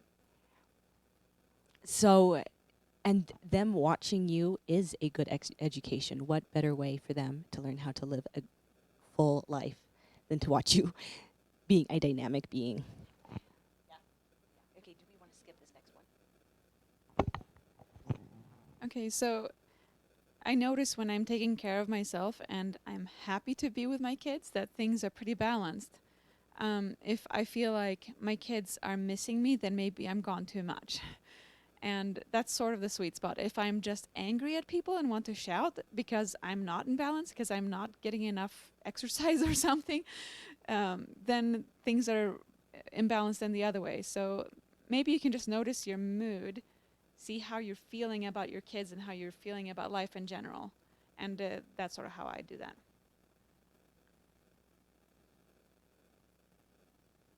Oh, we already talked about this. Okay, so this says, what can you say to those who do not have the support of their husband and they're dealing with depression? Okay, so first I want to address the husband support thing, because there's a huge wide spectrum of support from spouses. There can be like the husband who's like, whatever, I don't care, but I'm not doing anything with the kids. And then there's the husband who is absolutely, you must send my kids to public school and you don't get to say in that, right? There's a huge range in there. And Krista mentioned earlier relationships and deciding the value of relationships. And I think that's super important. And if you have a husband who is like, no, I believe it's really, really important for my children to attend public school, sometimes you need to listen to that and you need to figure out, is the schooling decision more important than my marriage? And that can be something that you need to address. If he's on the side of like, sure, whatever, I don't care, but I'm not doing anything to actually help with it, then you need to find support from others. You need to find support from other homeschoolers, from other families who are doing things, possibly from other family members if you're lucky enough to have family members. The other thing I will mention is that my husband started out in the sure homeschool, I guess, whatever camp, and he has totally shifted into, no, you are definitely not sending my children to public school. And the thing that shifted for him was to actually do research on his own about schooling and about educational choices and politics and the state of our economy and all sorts of things. And the more research he did, the more into homeschooling he became. So that's the husband support thing. On the other side, dealing with depression too, I do think like having a good therapist is a really good thing to have. And yeah, and there's another thought that I had. It just isn't coming out. Oh, boundaries. You need to set boundaries with yourself and with your spouse and with your children and with your school. Like, there needs to be boundaries. There's some really excellent books out there titled Boundaries and Boundaries in Marriage and Boundaries with Kids. And I don't remember all the other ones, Boundaries at Work or something like that. But there's some really excellent books, and setting good, clear boundaries can help with situations like that when you're dealing with depression and you're dealing with a spouse that's not supportive of what you're trying to do. So those are my thoughts. How can I catch my child up when I take time off because we needed a break? I'm pretty sure we covered this, but the thing that I think is absolutely fascinating about homeschooling is when we take summer break, my kids go back to school actually remembering the things that they learned the previous year instead of having to like redo everything all over again. So breaks aren't really that big of a deal when you homeschool. Along with that, like, when I think in public school, when they do like the first month back to school is a big review, a lot of it is because they're trying to review information that either the kids didn't understand the first time through, or to try to get them through it, or that the kids weren't actually interested in, and so it didn't stick. But when we're homeschooling, we focus on the information that the kids are interested in, and that sticks. And then when we take breaks, things settle in and they filter down and they solidify, and then we come back from the break and they're like, oh yeah, I totally know that one. It's totally mastered. Let's move on to something else. And they don't necessarily need the review as much. Okay. Can kids take any classes at public schools like orchestra or band? Yes. Can kids take sports in high school? Yes. You have to work with your districts. If you're doing a program like My Tech High, there's limits on how many classes they can take at the high school and things like that. How strict should I be? Structure, no structure, how do you teach them? And do you assign grades? That is a child-by-child basis, even a week-by-week basis. I know mine shifts. So sometimes I need to be super diligent and I see myself as a guide, right? I guide them that it's chore time. It's up to them to do the chores. I guide them that it's school time. And I withhold, like, no, we're not going on to this next step until these steps are done.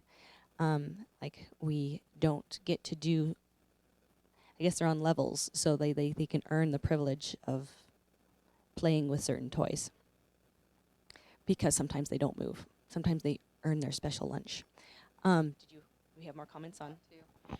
One of the 7 keys of great teaching from TJ Ed is structure time, not content. And what that focuses on is you schedule a time. This is the time for math, or this is the time for language arts, or this is just our learning time or our project time or whatever. And you set a specific time with boundaries around that time and with boundaries around what is allowed during that time and what is not allowed during that time.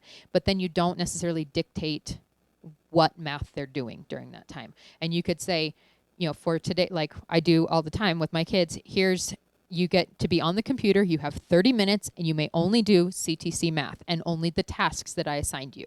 That's it. And they go through and they do the tasks, but it doesn't matter if they've done 1 task or 10 tasks during that 30 minutes. They just do, like, it's within the bounds that we set. So we structure our time, but we don't necessarily structure the content. I feel like as a parent, I'm actually pretty strict. And I don't really mind being that strict, except for when it comes to causing fights. But I find that when I'm causing fights, that something's going wrong and I need to change it. You can still be strict and adjust and change things. And you asked about grade levels. I have a kid who missed the next grade by 3 days. And so it seems kind of arbitrary to pick a grade. Grade is for ease of picking curriculum, but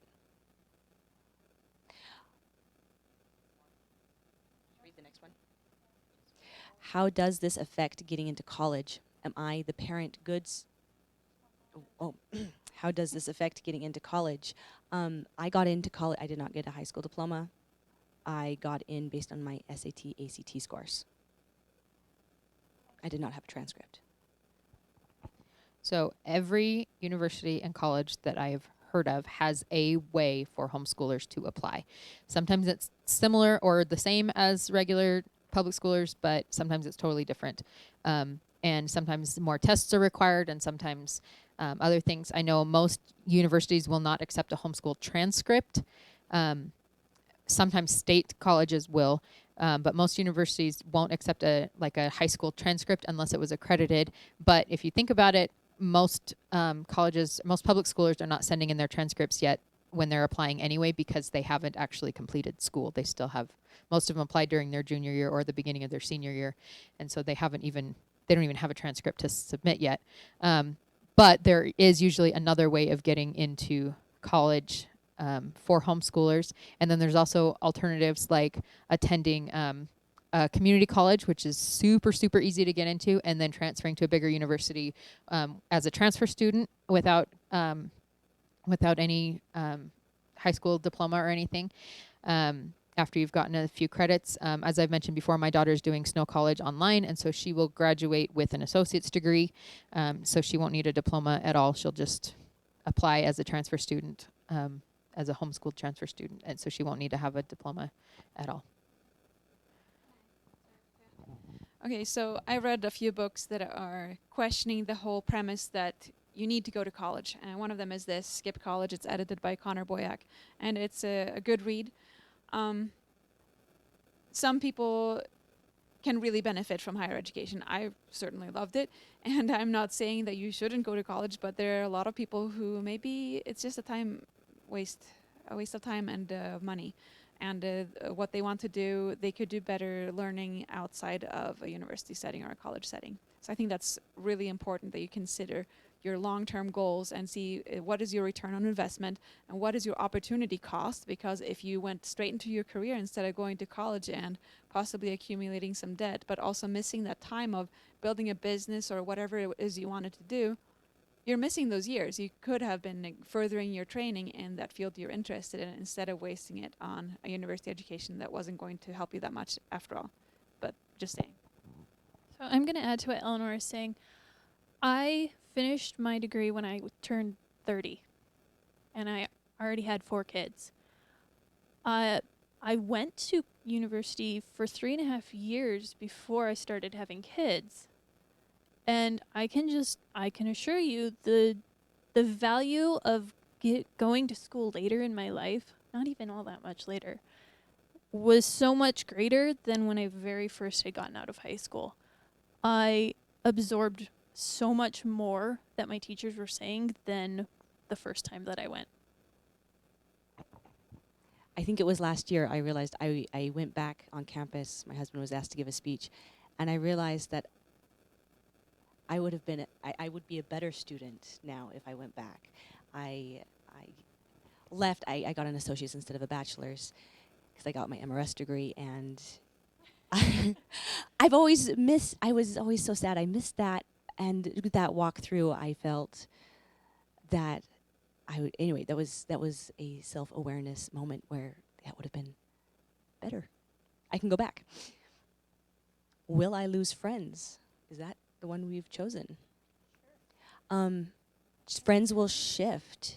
I don't think you will necessarily lose them, but you will find that you need others that are supportive. Make sure you have some that are supportive. More that are supportive than are not. There's probably a balance there. Will I be judged? Yes. But you are the judge. Don't give them the judgment. How do I find curriculum that is not indoctrinated? And there's different ways to be indoctrinated. I love Rainbow Resource, and in their catalogs, you can download them online. They have these panels where they've summarized like dozens, so I can see them all at once. Fascinating. How else do you guys find?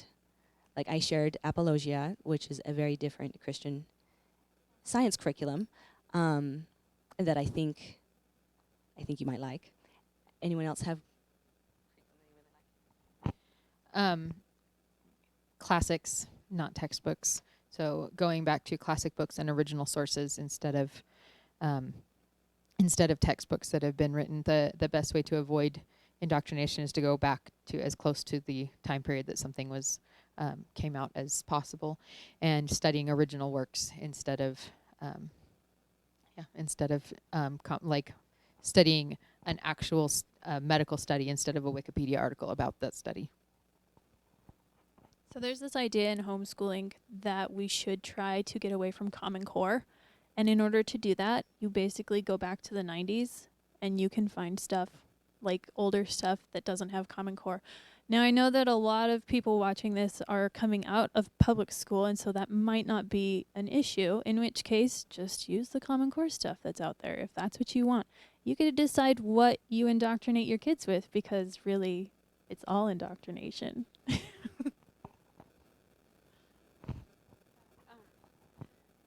Well, I think it's good if you can take a look at the curriculum. You can get a pretty good feel from just studying a few pages of it or reading reviews about it, and you can see what the tone of it is.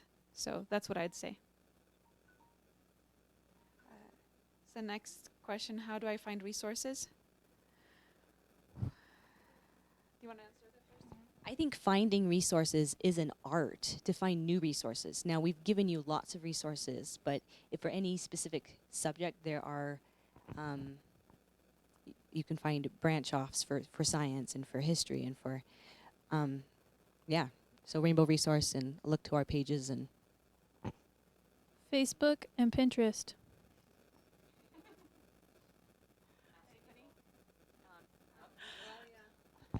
I can find sometimes suggestions when I'm shopping online.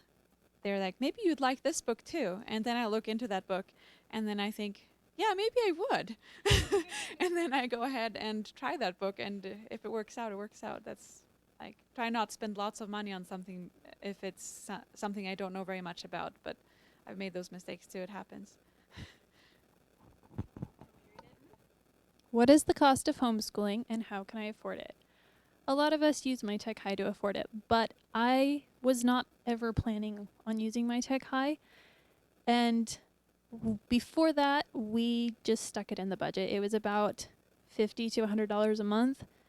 A lot of that was paying for like the extra private lessons like art class and dance class.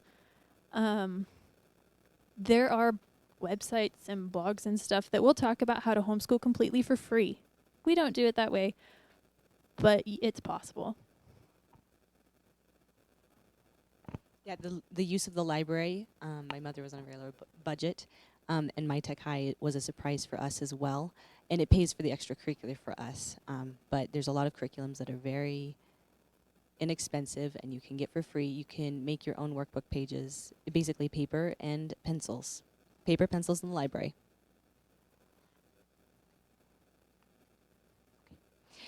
Will my children lack in social development? I'm not worried about that. So, yeah, they just live life. I mean, don't lock them in their rooms. And help them if they have problems. Like, if your child is struggling, then help them. Like, by all means, don't just leave them to continue to have problems, because maybe they need extra help. It's okay. If they need extra help with math or with reading, then you help them with that. If they need extra help making friends, then help them with that. And just account for that as being just as important as learning about the earth and learning about the history of our country and other things that you think are valuable. Making friends is also important, and account for that. But don't push it too hard either. Some people are introverts, and that's okay. It's okay to want to spend lots of time by yourself working on your special interest. You don't have to be a social butterfly, even though those people are also valuable, and it's okay to be that way too. I'm just saying you can be a lot of different ways. Social development looks a lot of different ways depending on your personal disposition. Okay, next question. Who will my children's friends be? Okay, I'll start by answering saying that can be tricky, but if you find an environment where they can follow their interest, there's a great chance that eventually they'll find people who are interested in the same things. And if you find people who have similar interests, that's going to be much more likely that you can make friends than if you're just the same age. We live on a really amazing street where there's a ton of kids and they all play together.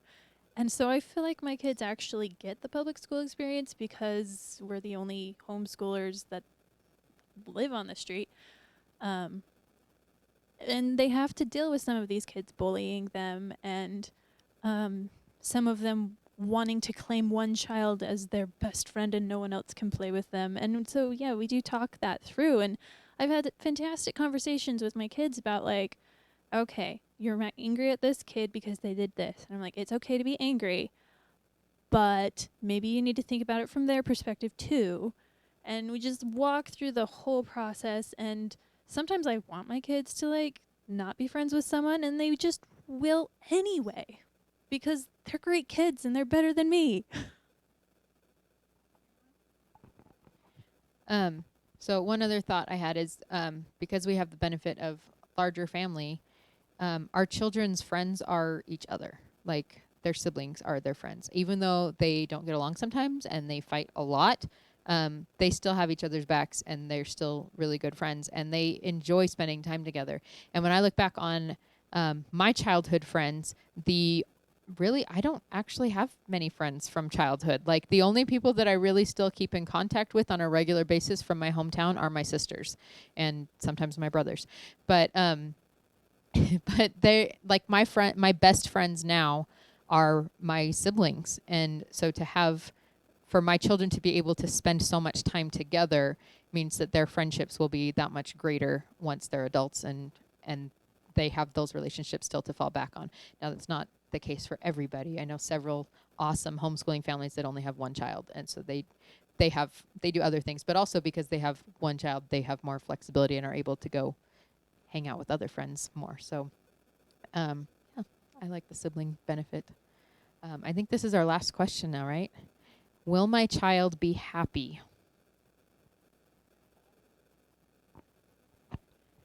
Maybe, maybe not. My two oldest girls could not be more different. My oldest one can like pull off happy like nobody's business. She knows how to act happy. She knows how to be happy. Like she's got it. And when she gets sad, I know she's actually legitimately sad. My second child is super dramatic about literally everything, and she thinks it's the end of the world to do everything. And we are still working through that. And I really hope that one day I can figure out what it is that I need to do to help her. Because I think it's fine for her to act how she's going to act, and it's more on me to help her be the best that she can be, whatever that ends up being.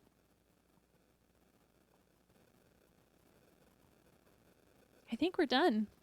We're going to wrap it up. Thanks, you guys, for coming and listening and for all your questions. This was actually really fun to hang out with all my friends.